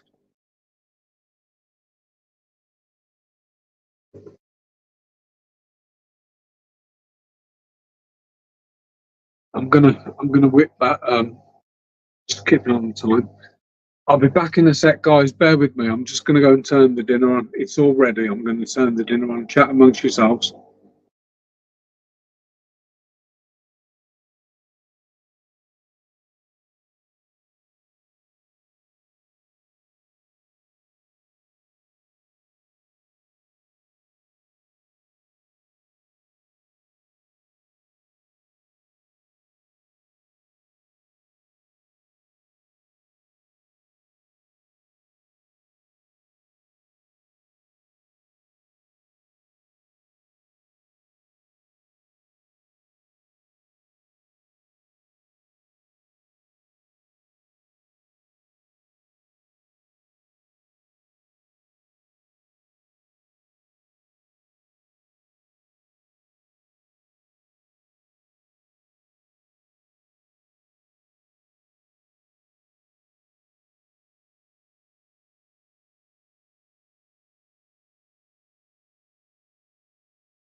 I'm back.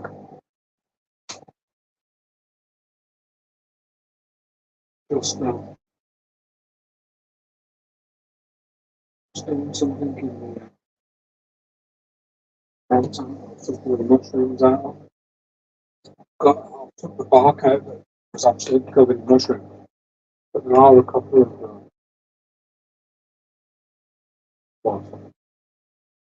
thought there was a couple of mini isopods on there.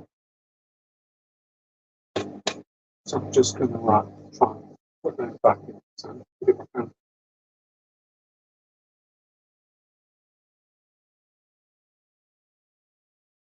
I can't see any more. Nested in the bottom of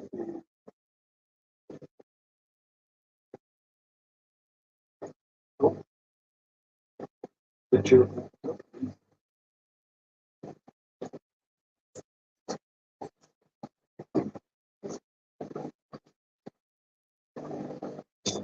That's the dinner on.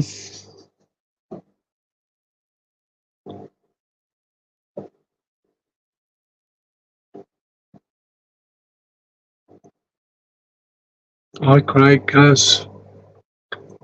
Where's the best place to get good quality plaque in the UK? I want to breed them eventually, some good ones. Not sure. I'm breaking up a bit. Not sure why. Hi Aaron, you okay? Let's, I'll tell you what, I'm going to try something. Let me know if you can hear me. Can you guys hear me okay? and someone let me know if they can hear me, because I've took my microphone out of the phone, so I don't know if I'm still on mic, or if because I was on StreamYard, or if the phone's picking me up now. So can anyone let me know if you can hear me? Let me go into settings. Audio's okay, yeah? Brilliant. I've come off the microphone and gone onto the phone's audio itself. I wasn't sure if it would automatically sort of do that, but it looks like it has. Oh, didn't realise I could do that. Cool, that's good.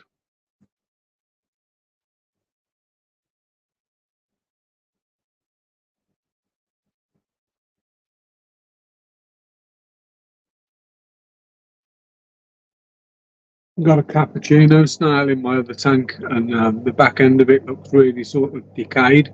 But there is calcium in there. I've put some cottlebone. Well, the cottlebones have been in ages, but I'll show it you. But I can't remember if it was like that when I got it. A cappuccino at the front.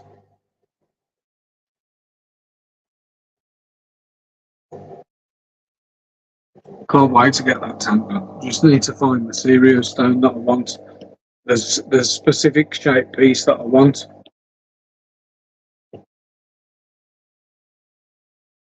And I'm going to whip that algae wafer out as well.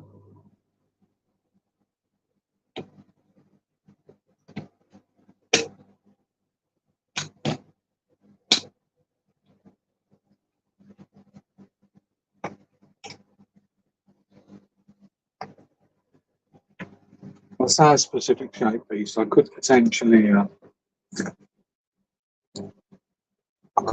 get a piece similar to what I want, and get the angle grinder out and cut it to the shape that I want it. So I want it to fit sort of up into a corner. I want it in the corner of the tank, but I want it at sort of 45 degrees. But I need to cut the sides so that there's a gap behind it, and the piece of stone that I want it sort of stepped, so that I can put something behind it, a bit of soil, put something behind it, but I can also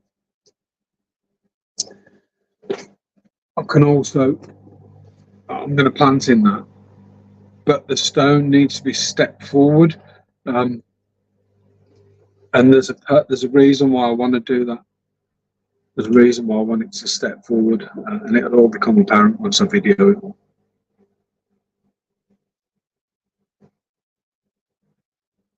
So I've took that algae wafer out and I've dropped it in my medium grade fancy tiger tank underneath the one that you're looking at. We'll go down there in a second.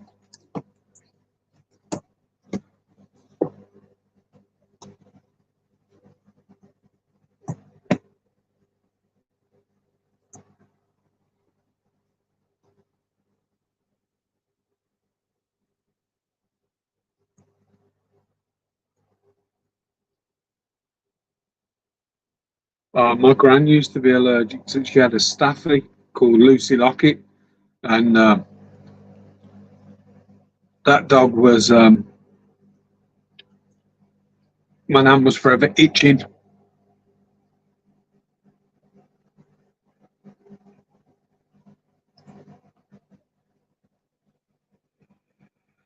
But loves the dog to bits.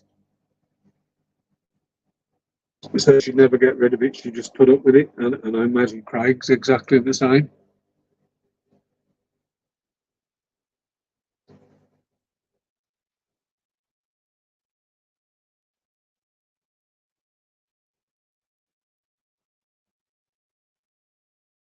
Yeah, so my missus is currently going through, so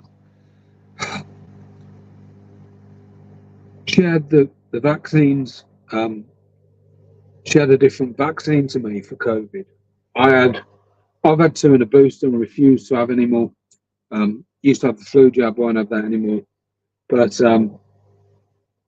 I had Pfizer and she had the AstraZeneca. And within about a month of her having that vaccine, she started coming up in rashes. So she's always suffered with like a prickly heat and stuff when we go abroad. But if she takes antihistamine, she doesn't get prickly heat. Like take them a week before she goes away. So they're in her system. So she was taking antihistamines for a bit, and she keeps coming up in this rash, and she can literally just be sitting there, and a rash will come up on her leg, and it looks like Freddy Krueger has scratched across her leg. And I think she's developed an allergy to the dog hair. I could be completely wrong, but so I think she's developed an allergy to the dog hair for whatever reason, and they could. Since COVID, she's been going through, changed different medications, different creams, different emollients, and they've now put her forward for this thing where you have 2 injections, one in each arm, every 4 weeks for 6 weeks, and it should show an improvement after the 3rd week. So she's got this. She's just had a 3rd set of injections on Friday, and she has to sort of score severity and how often she gets them daily. And her score has come down slightly, but I think if it hasn't come down enough after the 3rd set, they take you off it and refer you to something else. But I reckon she's allergic to dog hair. 100% I do. She wasn't before, but she's developed this allergy. Yeah, these are pugs. I'm not sure, Kaz. It's a treatment for. It's called. Don't think they are steroid.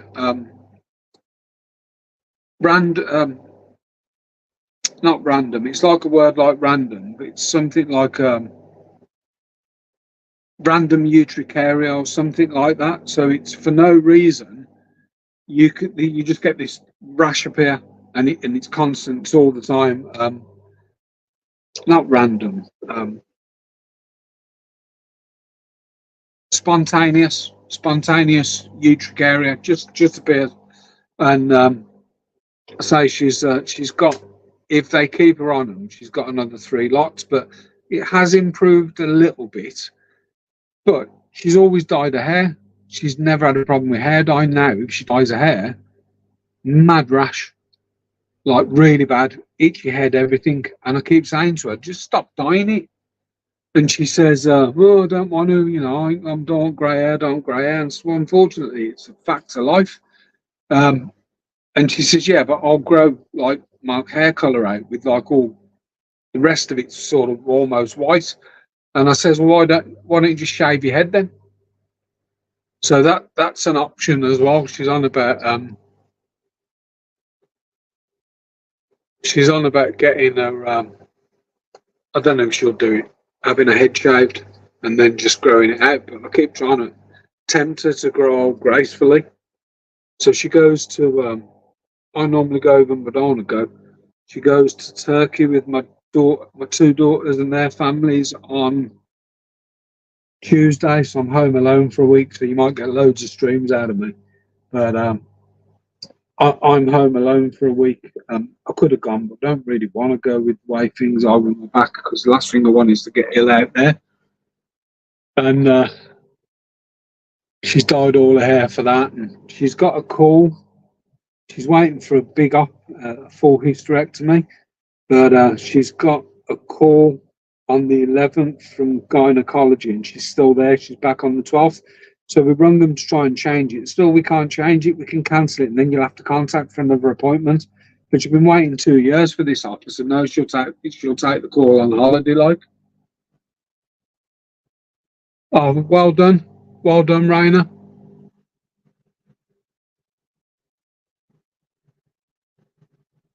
Yeah, they do. They do. So there's a few different sort of genuses of dart frogs. There's Dendrobates, Ranitamaya, Umphaga, Umfaga raise their own young. So what they'll do is they'll lay their eggs in sort of water pockets inside bromeliad plants, and then they leave them there and feed them and everything until they sort of hatch out and come out. But most of the species that I've got, they'll lay eggs. The male will transport the eggs to a water source. I've got little dishes with water and 35 ml film canisters, and then once you see them sort of transporting tadpoles, you take them out and you literally put them in a tub with a bit of moss and some tannin tea. So you know, an almond leaf, and they feed, and then you can feed as they get bigger. You can start, you know, when they get the leg spraying and stuff, you can put in powdered fish flake and stuff like that. And both the species I've got are like that. So I've got a Dendrobates species, which tends to be bigger, and a Pipibates, which I think is sort of a subgenus of the. Could be completely wrong. There's a Swedish guy. What's he called? Something tropicals. It's T something tropicals. The other word begins with a T. But he's got loads of really, really good info on the dart frogs. But I don't think you can bring them into the US, the Australia, can you, Craig? I don't think you're allowed to bring them in. The rules are so strict because you've got climates that could potentially house them.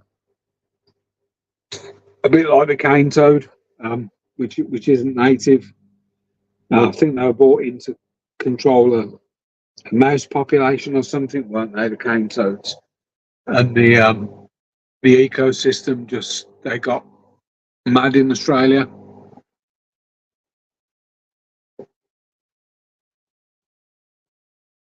Oh, they're really tiny. As I'm assuming then that the males spat them out as if to say, "You guys are ready."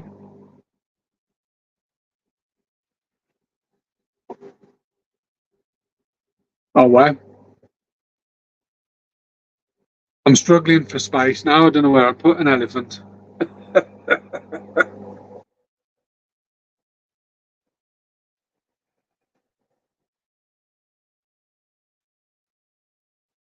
I need to catch these guppies. That shrimp's definitely got a snout. 100% he has. I can see it in its shell. He's actually ripping it out of its shell. So I think I'm gonna catch it. My first job here is when I catch the Amanos in the other tank. When I catch the Amanos, I'm going to move them into the escape tank in the house. But it looks like there's a dead snail. They've ripped it out of its shell. One of them's got the body. One of them's got the shell and is trying to pick the shell clean. So I lost all my Amano in the. I've got 2 tanks in the house. Do you want to see them? Do you want to see my house tanks?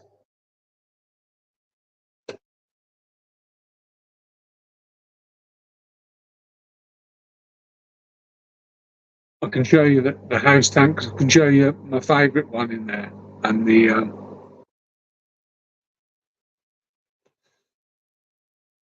the most hated one in the house. Let's take you in. 2 seconds, guys. I'm going to knock the camera off a second, but I am still here. So I'll go into the house. Let me just knock that camera off.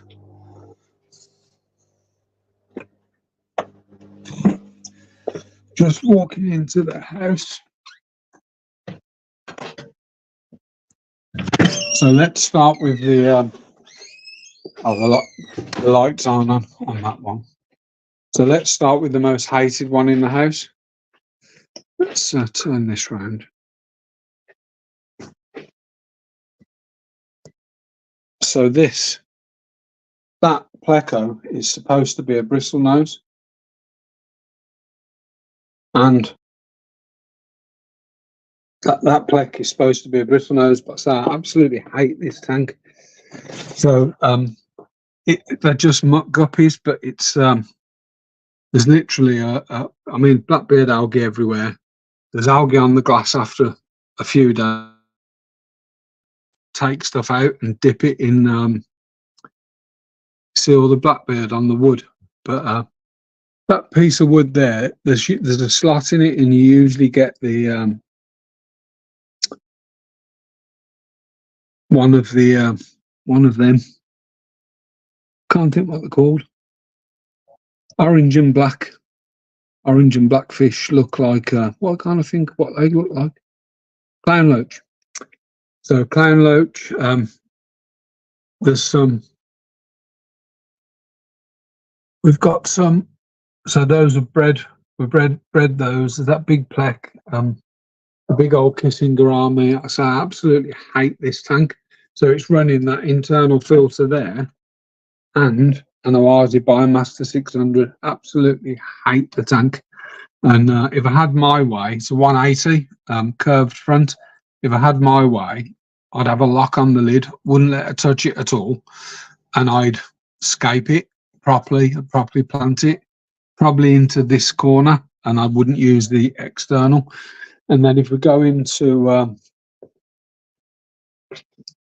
this is Conk. He's panicking because he's not used to the camera. That's so you should know these, Craig, because that's an Australian bird. So they're from Australia. And it's an Australian ringneck, also known as Port Lincoln parrot. I don't know if the internet's dropped on this or what. Don't know. And then the lights aren't on this, but I think the lights aren't on because, in fact, let's turn them on. Let's turn them on to manual. There you go. And then this is my little scape. Apologies for the reflection. So that's my Dragonstone Iwagumi, and we've got Ottos in there. I had a massive problem in here. So the larger female is the original, and those are two of her babies. I think there's another one in there, lost a male. So I need a male cockatoides as well. And then those are green neons. So I had a couple of problems, and I tried to resolve them and just had massive problems. But I'll tell you what, I get a lot on this tank. I get a lot of film. So I have to run a skimmer on it every few days and then wash the skimmer out. But the I don't know if you guys have lost the connection because I can't see any comments, but let me mute the camera again. We'll go back into here.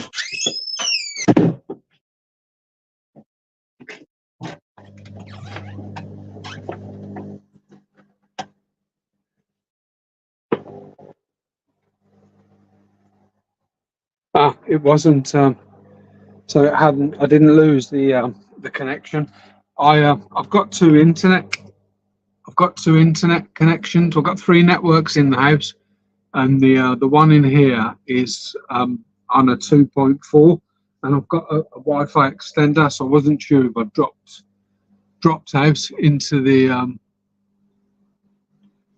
Yeah, it's just full of crap, ain't it? And it gets overfed to bits. Mrs. doesn't know what a pinch of food is. Do you know what I mean? So she'll feed the hell out of that tank. So it's not that pump off. So that's all my water changes done on those. But yeah, she overfeeds it, and if she didn't overfeed it, I could do something really nice with it. You know, really nice. Maybe do a black water, something like that. I could do something absolutely fantastic with that tank, but because she's got access to food, I'm not doing it. And you know, for me, I'd strip that tank down and throw it away. I'm absolutely hate it because of what she's done to it by overfeeding. So it needs stripping down and starting again. That Pleco wafer is in here, and they're going ham on it. So I don't usually feed Pleco wafers to the shrimp, but I know they'll have them.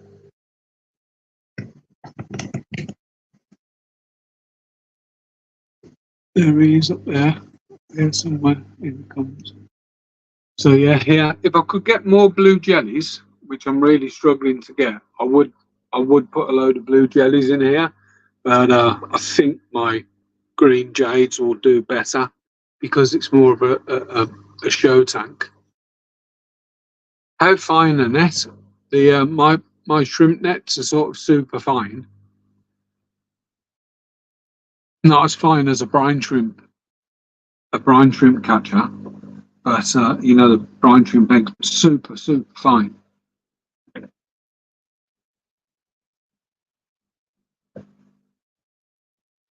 So yeah, plans for me for today then is obviously streaming with you guys, and I've got a customer and a sub coming up at 1:30, and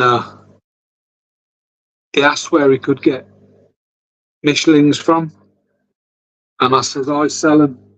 And then I remembered that it wasn't very far from me, so I said, I did say to him, I says, if you want to come up and take yourself a dozen shrimp out my mix tank for free, you're welcome to do that.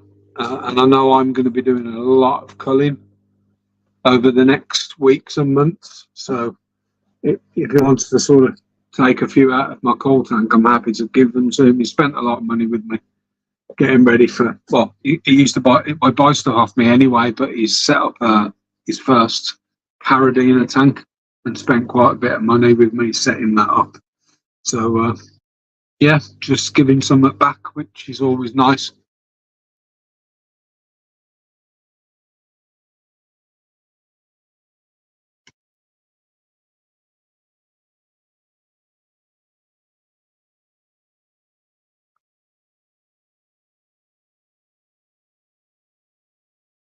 So I don't know what time it is in Australia. What are they? 8 hours in front of us? Or more? Might be 8 hours to Western. Not sure how much more to Eastern Australia and Gold Coast and stuff. Yeah, lovely little Plex then.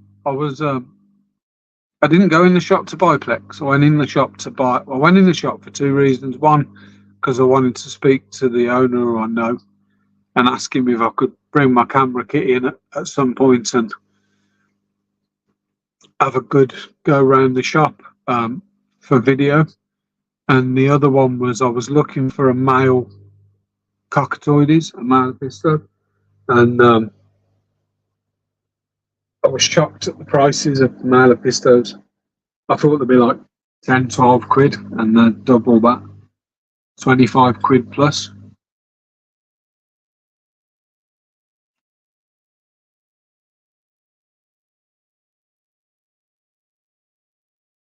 This little peck on the left's flicking. I can show that. Just behind the, but he's sort of flicking, but I don't know if he's trying to clear stuff out of his gills. See him flicking? Never seen that behaviour before. Seen him busy, but he's sort of like doing a mad flick. Unless he's trying to clear something out of his gills. Hope he hasn't got anything that's irritating him. Because if he's got white spot or anything, he'll be coming out of that tank into a little treatment tank, and then this tank will be emptied of shrimp and the temp turned up to 30.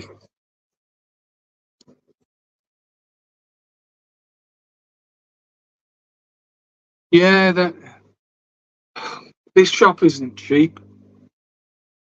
I've found, but Keith reckons, when I spoke to Keith, he said that's the going rate, yeah, 25 quid. I mean, there were double reds, males were 25 quid and female, so 25 British pounds, and the females were 20 British pounds. But I've got 3 females, and I didn't raise them; they raised themselves. I didn't raise them at all because I didn't plan on breeding them. but they just bred. Now, I have got a Snow White in there that's gone in since they've had eggs last, and it does go into the cave. So I know that the bristlenose will eat the eggs. So that bristlenose will probably come back into here. So it was originally, it's lived most of its life with me in my mixed tank, and I moved. I don't know why I've moved it out because my mixed tank wasn't doing as well as it could have. So my plans are that I think I'm going to move it into the tank to the right of this when I escape that, and it starts to get all the diatoms before I add shrimp. Well, the shrimp probably have to go in, but unless I keep them somewhere else temporarily, the Amanos are going in the house. I'll have another tank if I do stuff the way I want to do it. So I could just let it cycle and build up some algal growth.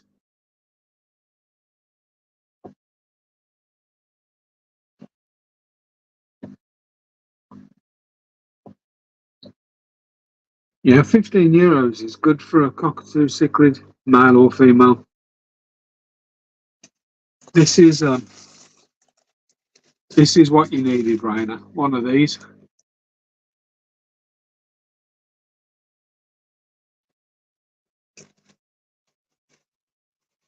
Timu special, that one.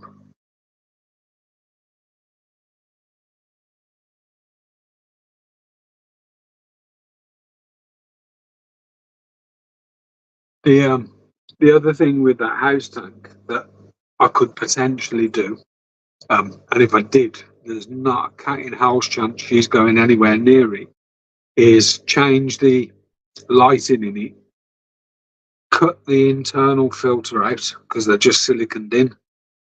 One of these long Stanley craft knife things that extends and you break off. Cut the internal filter out, just use the external and change the lighting and go salt, but fish only. So that's a possibility, but not. I'm not ready to go salt yet. Again, I will be at some point. I do love the salt, but no coral. And if there is coral there, I'll do live rock and see what comes on it probably. But I'm not doing any frags or anything like that. It's I don't want to do that. I'm going to wrap up in a minute, Rob. Can I invite you? Yeah. Let me. Oh, you can comment on here.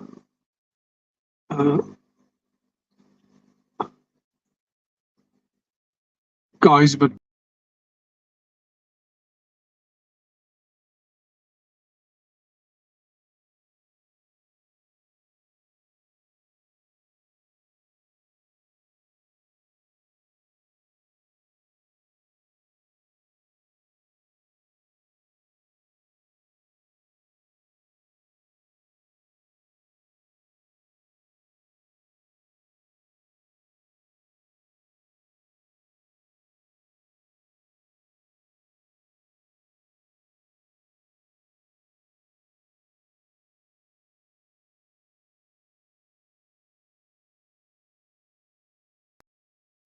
I sent you the link, Rob.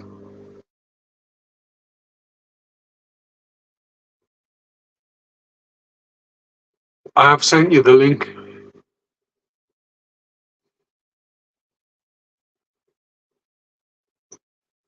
Let me change my camera.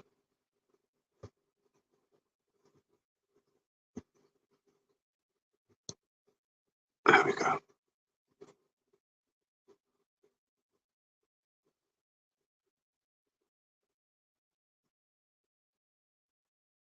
I've sent Rob the link.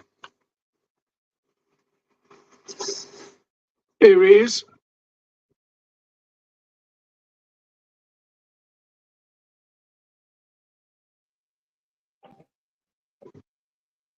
Hello, sir. Hello. How are you? How you doing, mate? Hello. Can you hear me okay? I can hear myself. Oh, I don't know why. 1 second. I think I know why. Try now. How's that? Better. Cool. I had it playing in the background. How you doing? A bit numb, boss. I don't really know. I've been there myself. It's It's like a time bomb waiting to go off. yeah. You just can't believe it. It's it's there, and there's bugger all you can do about it. She But showed me you're a picture. She showed me a picture of him, Glenn, and I wish I didn't see it. I can't get it. I can't get it out of my head. It was like seeing a. It looks like he's just done a 10-year stretch in Auschwitz. Do you know something though? That image will help you to deal with what's coming. Yeah, that's why she showed me. It will help you to deal with it because in your heart of hearts, you know that it'll be out of it, out of pain and out of, you know what I mean? It was fine 3 weeks ago, boss. It was like nothing had happened. And he's caught everything in hospital, basically. Yeah, they do. Well, my missus and dad went into hospital with a headache, right? They did some blood tests. It had a series of mini heart attacks. So they kept him in hospital. Nobody was watching him. And then somebody asked him, when did you last go to the toilet? And he said, I ain't been for a couple of days. And he was going yellow. And his kidney, because of the heart attack, his kidneys had shut down. Sorry, I'm just trying to adjust this stand a bit. His kidneys had shut down. So they put him on dialysis, moved him from Sutton Coldfield to Birmingham, ended up on ICU in Birmingham, heavily sedated. And when we went to see him, he was always like really tucked in. Yeah. And my missus says, why have they got him like proper wrapped up in a sheet? He was sedated, and we lifted the sheet, and his arm was like a balloon. So we questioned why his arm was like it, and they said, oh, because of the cannula, he's picked up an infection, and it was MRSA. Yeah. It caught MRSA in hospital. And it was in there for weeks. And what they did, they kept sort of pushing us to sort of sign paperwork. Yep. He'd got massive organ failure, and they kept pushing us to sign paperwork, and no one was having any of it. And I think they did this deliberately. They took him off the support, and he was and the sedation. And when we went to see him, it was riling and screaming in agony. Do you know what I mean? And it was at that point I said to my mother-in-law, "You can't leave him like that. If that was an animal, you can't leave him like that." And she says, "I know it's got to be done." She says, "But I can't be the one that signs anything." So I ended up signing the paperwork on behalf of the family. And then you killed me, Dad, off brothers and sisters, like, you know what I mean? But it's fucking stupid. They told us to go home, get some sleep, and when it was time, they'd call us, and I can vividly remember that phone call. I won't mind, Glenn. He recently got 27 grand from his ESA because they owed him it. I feel like going to ESA and saying, "What about you could have given him the cunt 5 fucking years ago, you bastards." Yeah, he's got. And now he's going to pass. Now he's going to pass away with fucking 27 grand in bank that he'd never had the opportunity to enjoy. Yeah, exactly. It's fucking. I just feel bitter with everything. I hate this country, mate. I absolutely hate. I don't hate the country. I love my country. I hate the bureaucracy, the corruption, And what the it's all fucked about. up systems we've got in this country. And what it stands for. Yeah. You know, the media just trying to sort of get Peter to fight Paul all the time, creating these divisions that aren't there. Left wings and right black, wings. white, men, women, gay, straight. They just push it all the time, and it really pisses me off to the point that I absolutely loathe the systems in this country. What Even tank if am I I looking get at? better. What tank am I looking at here? Oh, have you not seen this one? I don't think so. This is my blue jelly tank. There's a video of building this coming out. What plant's that? What plants? Yeah. I've got there's a Willisi, the one in the middle is a Cryptocorini Willisi. The one to the right is a Hygrophila something 52B maybe. And the one on the left is Bacopa Carolinia. Right, okay. I literally went into Pets at Home. Once I decided to do it, I went into Pets at Home and bought 4 or 5 of those little blister pots just to do the scape with, because I wanted to film it and get it done before John sent the shrimp. And I used a bag of blouse oil. So bizarrely, behind that rocks, there's a full bag of blouse. And Is that how you've done it? Right, okay. but I couldn't remember if the blow leached ammonia or not. Shit. So I ended up keeping the jellies in a hang-on the side of my fire reds, and it took about 5 weeks to cycle it, even with DSP. Hello, Craig. Took about 5 weeks to cycle it, but I'm gonna stay on as long as I can, but I'm gonna knock off about 1/4 because I've got somebody coming to catch himself some free shrimp. All right. That's all right. It's nice when somebody else comes and catches them. He wanted some Michelins, and I said, just come and collect. I said, come and choose yourself 12 for nothing. He doesn't live too far away. He said, you sure? And yeah, you're a good customer. Just come and get some. Because I know that over the coming weeks and months, my mix tank is going to get quite full. Okay. You well, what are you doing? What's your plans? I'm going to cull the shit out of my fancy tigers, my galaxies, and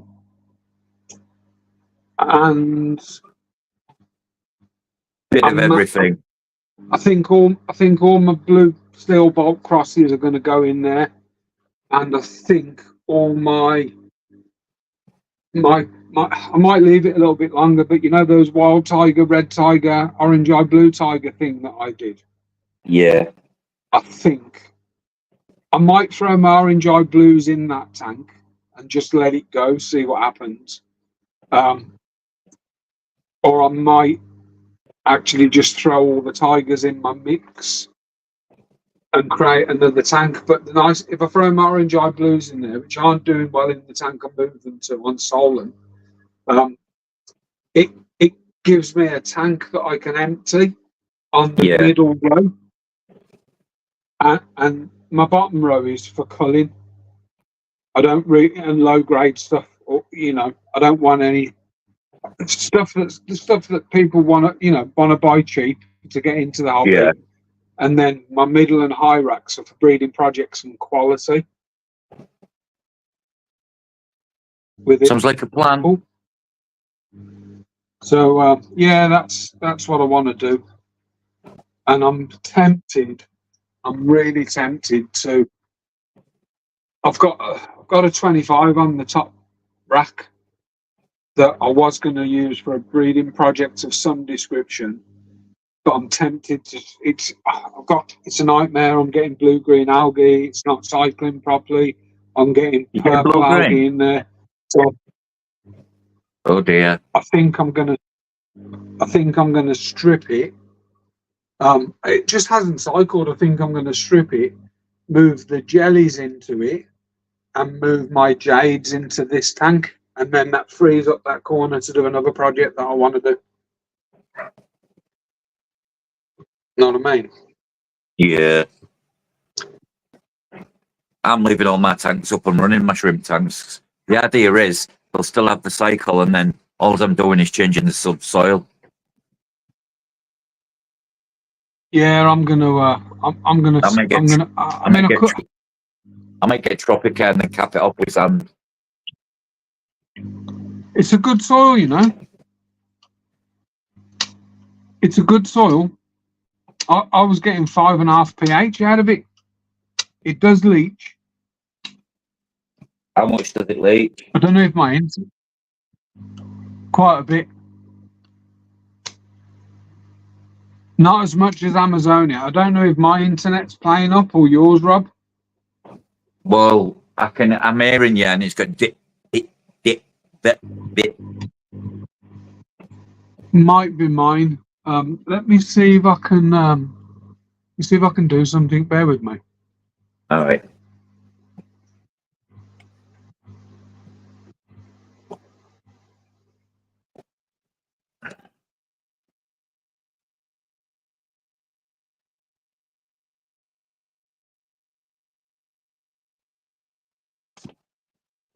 I think it's just my internet.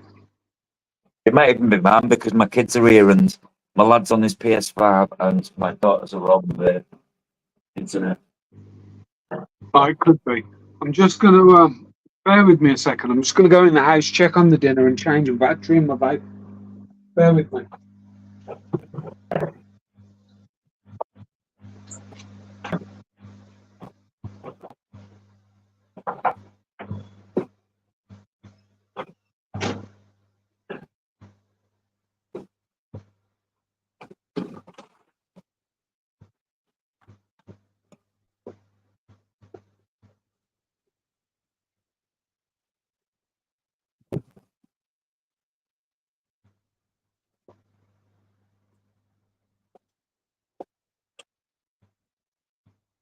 Just topping up my tank.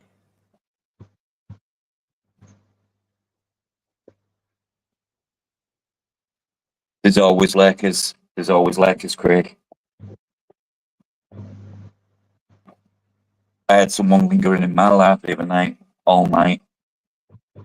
Probably gathering up evidence.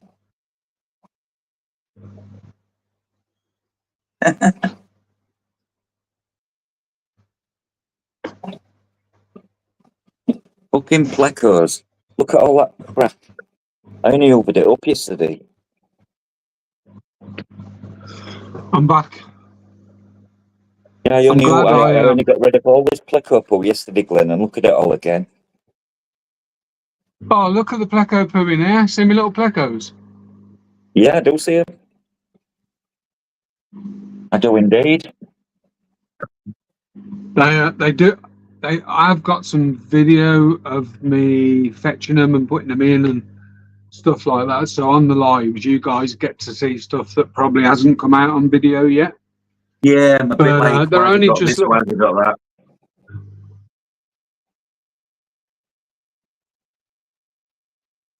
the they look a little bit like Wabber monsters, but they are just standard. These have come What do you from call Aquadip. it? Bristol nose. Aquadip. Aquadip, if you're listening, you fucking assholes. Oh, lovely. Hi, Daniel. Hello, Daniel. There's a face that never usually comes in the lives. How you doing, buddy? Welcome, Daniel.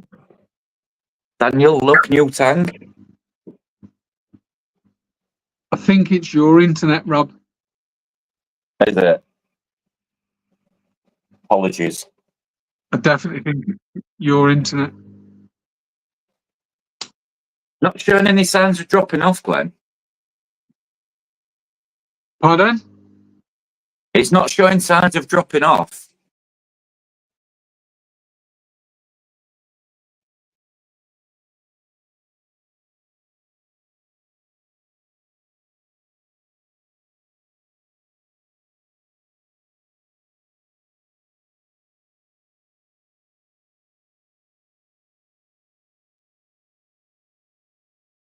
Hello?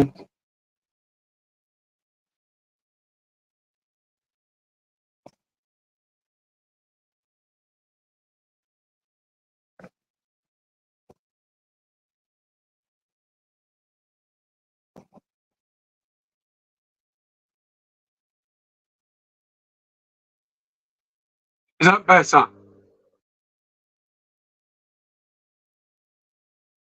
Is that better? Can you hear me now, Rob? I can hear you. I've changed over onto one of the other networks in the house, but it's not, the signal's not as strong on that. Oh, Let me- I don't know what it is, Glenn. yeah, it's definitely me. It's not me, I've just looked. Man's running at 810 megabytes. Yeah, it's definitely me. There you go. Daniel's off to his farm, he sees. Best regards, Daniel. See you later, Dan. Nice to see you. Hello, God, you sleep well. Hi, good. This is what you need, Glenn. You need a TV in, because then you can see your chat without having to go on the chat. It will be done at some point. It makes life so much easier. No matter where you are in the room, you can see the chat. Do you know what I mean? Yeah. Excuse me. Coffeeed up. Oh, I was tripping my head off last night. Well, was you high? Just meds. Went to sleep. Shut my eyes. Sounds like you're dying. Just kept seeing mad stuff when I got my eyes shut. That's tramadol for you. That Well, it was tramadol mixed with Craig. Daniel is the guy who we get all our shrimp off. Who's got the big Daniel is the guy who's got the shrimp farm in Manchester, England. He has 84 tanks, is it, Glenn? something like that. Yeah. Oh dear, I'm gonna go and get a drink of water, guys. 2 seconds. Go on then. Glenn's dying. I've killed him off. He never usually pops on live, so it's nice. He's Polish, so his English. Your English is a well. His talking English is fine.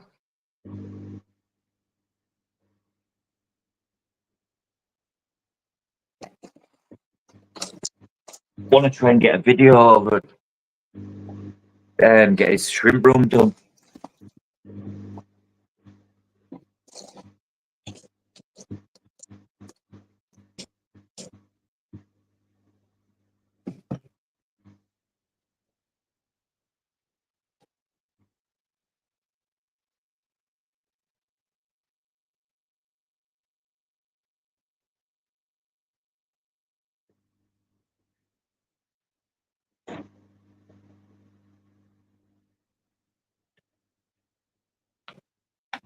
Nick, think I'm I've really grabbing a bit of tissue. Tissue. I think I've killed you. You think what? I think I've killed you off. Internet again. Bloody internet.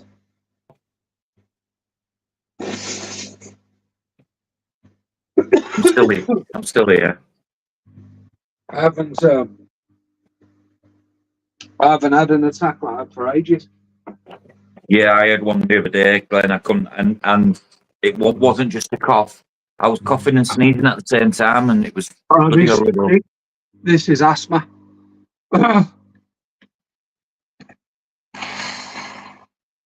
Give me a second. Do you have an asthma pump? Okay. Same as my wife's one. That. Do you know how much these are to buy if you were to buy them? Not cheap. I know that much. That the other ones are about £8. You know, the blue ones. These are close to 50 quid a pop. And I buy an annual prescription. Yeah. Because I still can't get it on free.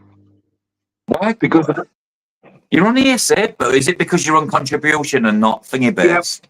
I'll Absolutely. never come off contribution. So basically, it doesn't pay to work, does it? No. This is Fucking what I was going to ridiculous. say about the country.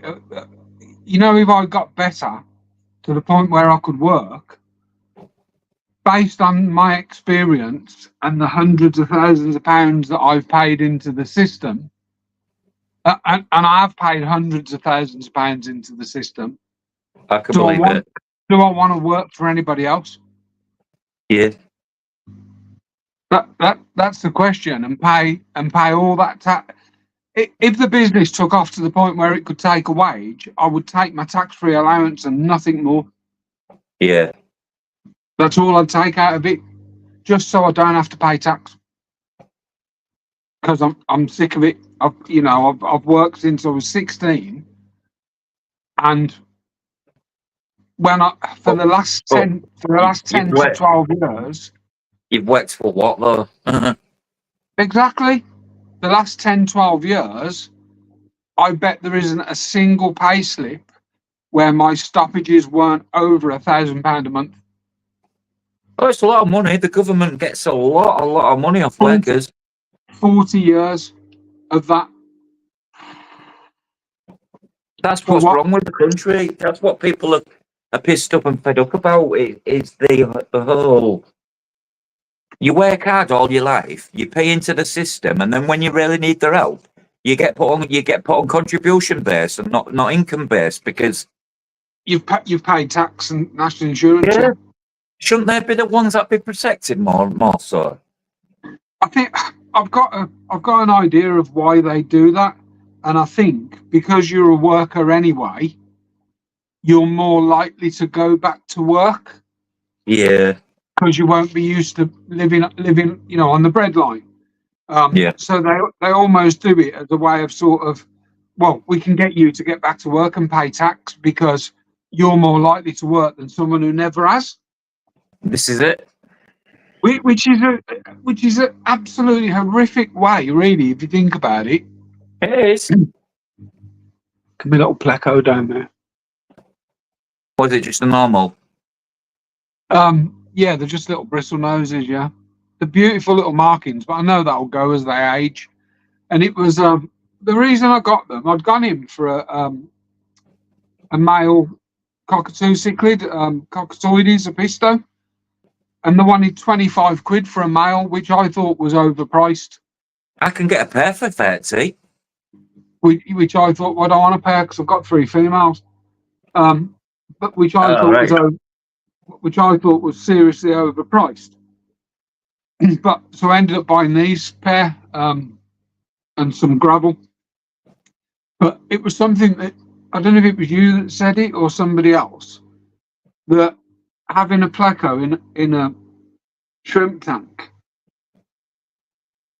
they were getting much better breeding success. Yep. Because of all the poop and stuff. I think also the pleco actually keeps it much more pristine and cleaner, which in turn doesn't give things chance to go off. That was the other reason, because my Dragonstone was getting quite a lot of diatomaceous algae on it. Yeah.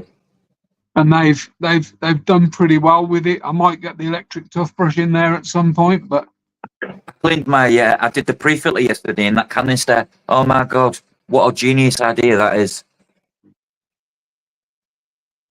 Which is, what did you put in the canister filter? I said I cleaned the pre-filter out in it. Oh, fantastic! And those are they orange? Are they orange or blue? What? The pre-filter sponges. Orange. So I replaced the ones that come with it with the orange. The orange are a coarser sponge. Yeah, yes, and there's the blue ones in there's the 2 blue ones. Well, I've moved the levels the way it works now, so basically I've got that. That's the water power coming up. I've also drilled the holes bigger. Oh, that was what that snake oil salesman said. Has it improved the flow? 100% it's improved the flow. Yeah. Oh wow.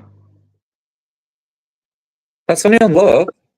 That's the guy that does biohome. That was Pimp My Filter was his channel or something?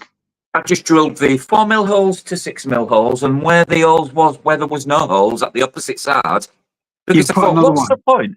What's the point of putting a sponge all the way around what's sucking water through when it's only sucking into areas? Yeah. So there's parts of the sponge what never get debris in them. So then I've like gone from the one side that I had the holes drilled, and I've gone like the opposite. So the holes was drilled that way, I've gone that way. Well, I've got a 600 on the most hated tank in the house with the same sponges, and every 2 weeks, you know the width of that sponge Yeah, from the hole. So it's about 20 mil yeah, it's about 22. I think it's 22mm. from the hole to the outside of the sponge. Every 2 weeks, when I take mine out, they've got that much crap in them because of her overfeeding that they're 5 mil and compressed, and there's no flow. So next time I do that, I'm going to actually I'm going to drill the pipe. Yeah. Yeah, it works a tree. It works a tree. It's like it sends water through the system better, in my opinion. Yeah, The tank's crystal clear, so I know it's working. And mine's a 600, so it should have a lot more flow. But when you put the spray bar on that, you don't get much flow from the spray bar. And I was like, I don't need that. I wanted a bit of movement in the water. Yeah. So we shall see. But yeah, it's certainly improved it. But the built-in heater's just genius idea. So Geezer's just messaged me. He said Satnav said he'll be there just after 1:30. So I'll hang about till about 20 past, and then I'll knock. All right. I'll knock on. Yeah, that's fine. But yeah, I've enjoyed this one. I started doing water change live streams, but yeah, I watched at the beginning. I watched at the beginning, but I fell asleep. And then she asked me to come down because she wanted to show me what she showed me, and yeah. So she waiting for him to call to go to the hospital. She's at hospital now. They're just waiting. They're waiting to get the AOK to turn the machine off and everything. We'll have to sign it. I have to sign that. The hospitals took it's not down to because he's been in hospital that many times before like this, because he's got MND, the family don't have the option, Glenn. Yeah, I remember you saying that. With my dad, you know, I went to see my dad on the Saturday, and that cup actually, so that cup that I showed earlier, which has now been washed out and got water in it, let me find it, don't want to break it. So my missus bought me this tank, so I'm calling this tank after him. My missus bought me that because after my dad died, we kept seeing a robin coming in the garden, which we'd never seen before, like right close to her. But she thought that was a robin, but it's a thrush. So this is 5 years old, this cup. And we went. Oh, I had to go at my uncle because he'd not been to see his brother. So I rung him up. Ashley, his name is, the guy who did all my timber work at the front of the house. I rung him up and I said, why don't you ever go and see him? And he says, I can't drive that far. It's too far for me. I says, can you get to Tamworth? Because he's about 25, 30 minutes away. And he says, yeah. And I says, well, I go every Saturday, so I'm going Saturday. If you want to come, be here for this time. And I took him over and we sort of set my dad up. I says to Ashley, wait there. I'll go in and see him. It's in the left and he's up in the corner. It's 4 beds on the ward. Little sort of cottage hospital thing. And he's sitting there talking to me dad, and he'd asked me to bring him some tiger bread, best butter and strawberry jam. So I'd got that and a knife, right? So Ashley's coming, and as he's walked in, I says to me dad, here, I've bought a surprise for you. And they were chatting. Ashley was telling him he loved him, and you know, come on Barry, you can do this, you know, you can fight this, get yourself sorted, blah blah blah. And we finished, and as we left, my dad said, can you bring me next week, can you bring some tiger cobs, you know, tiger bread cakes, and some pork and stuffing and some best butter, and we'll have that. So I mean, we were literally, I bought a chopping board and everything, and we were cutting up bread, buttering it and jamming it in on his sort of bedside table thing. And next morning I got up, literally just about to leave the house to drop my missus to work, and I had a phone call, and the phone call was, "Really sorry to have to give you this news over the phone, but your dad passed away last night." Sorry. And Sorry. I think he waited to see his brother, Yeah. and my missus phoned at work. I phoned my uncle up, he was in bits. I And, related with some tiger bread and best butter and jam to go out in style, Glenn. Yeah, and proper. And all my daughters come up and they were like fussing around me, and I'm like, leave me alone. Just leave me alone. And what I actually did was we were putting a new floor down in the living room. I finished the floor. I put the floor down, put a new floor down, because there was nothing I could do. It was pointless driving over there. There was nothing I could do. And oh, nice one, Dan. I was a bit nasty to the girls, like, you know what I mean? But it's like, just, Yeah. you know, when someone wants to sort of give you loads of love and you're numb. Yeah. It was horrible. I was really nasty to them, told them to fuck off and everything. Well, And, that's leave what me. you do, Glenn. That's what happens when you grieve. That's what And, that's what my wife's doing now. And then But can I just say, while Daniel's watching, Daniel called Nicky, my uncle. Daniel, he got took into hospital 10 days ago. We're just waiting to turn the machines off. So his days are numbered. I was probably Rob. Yeah, it's next 24 hours. So the next day, I was sitting there in the afternoon, and when they told me, I was a bit numb, and I wanted answers. And I was sitting there, and I was getting things going through my mind, like, was he in pain? Was he on his own? Was he scared? Proper freaked me out. And I rung the hospital, and they says, well, the lady that was with him isn't on duty till later, but I'll get her to call you. And she called me, and she says, we normally check every half hour. And she says, we went in for somebody else because there was a problem. Checked on your dad at 2:00 instead of 2:20, 2:30, because we were already in there. And he was fine. And then we went back in at 3:00 and he'd gone. And when I saw him, like, afterwards, it was peaceful. In his face, it was at peace, you know. But there was a purpose for me telling that story. God, what was it? Yeah, she said to me, she said even if we'd have gone in, he'd got a do not resuscitate on him anyway. Yeah, DNR, yeah. It already got a DNR on him. There's DNR on Nicky. Which he'd have agreed to, like, my dad agreed to it. There was a DNR on him, like, a do not resuscitate. To be honest, Glenn, if you was in that position and someone asked you that question, what would you do? Yeah, I know. I hope I never have to answer that.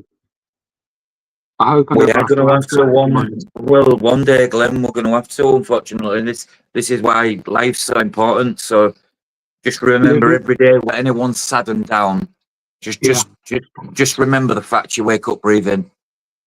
This is, I mean, I've been low with my back. I'm okay now. And I know I've spoke this story before, and I was sort of low to the point where I was praying not to wake up. Yeah, I've been there. But waking up every day is a blessing. It is. It's a blessing, and I know that. And obviously, life's a curse. It's not just about me, is it? It's about my daughters, my son, my wife. Yeah. What you leave behind, because I do so much for them. I'm just looking at. I've just clocked something in the tank, actually. I've got notes all over. Oh, else that's what I'll do. I need to clean one of the uplifts on one of the matins.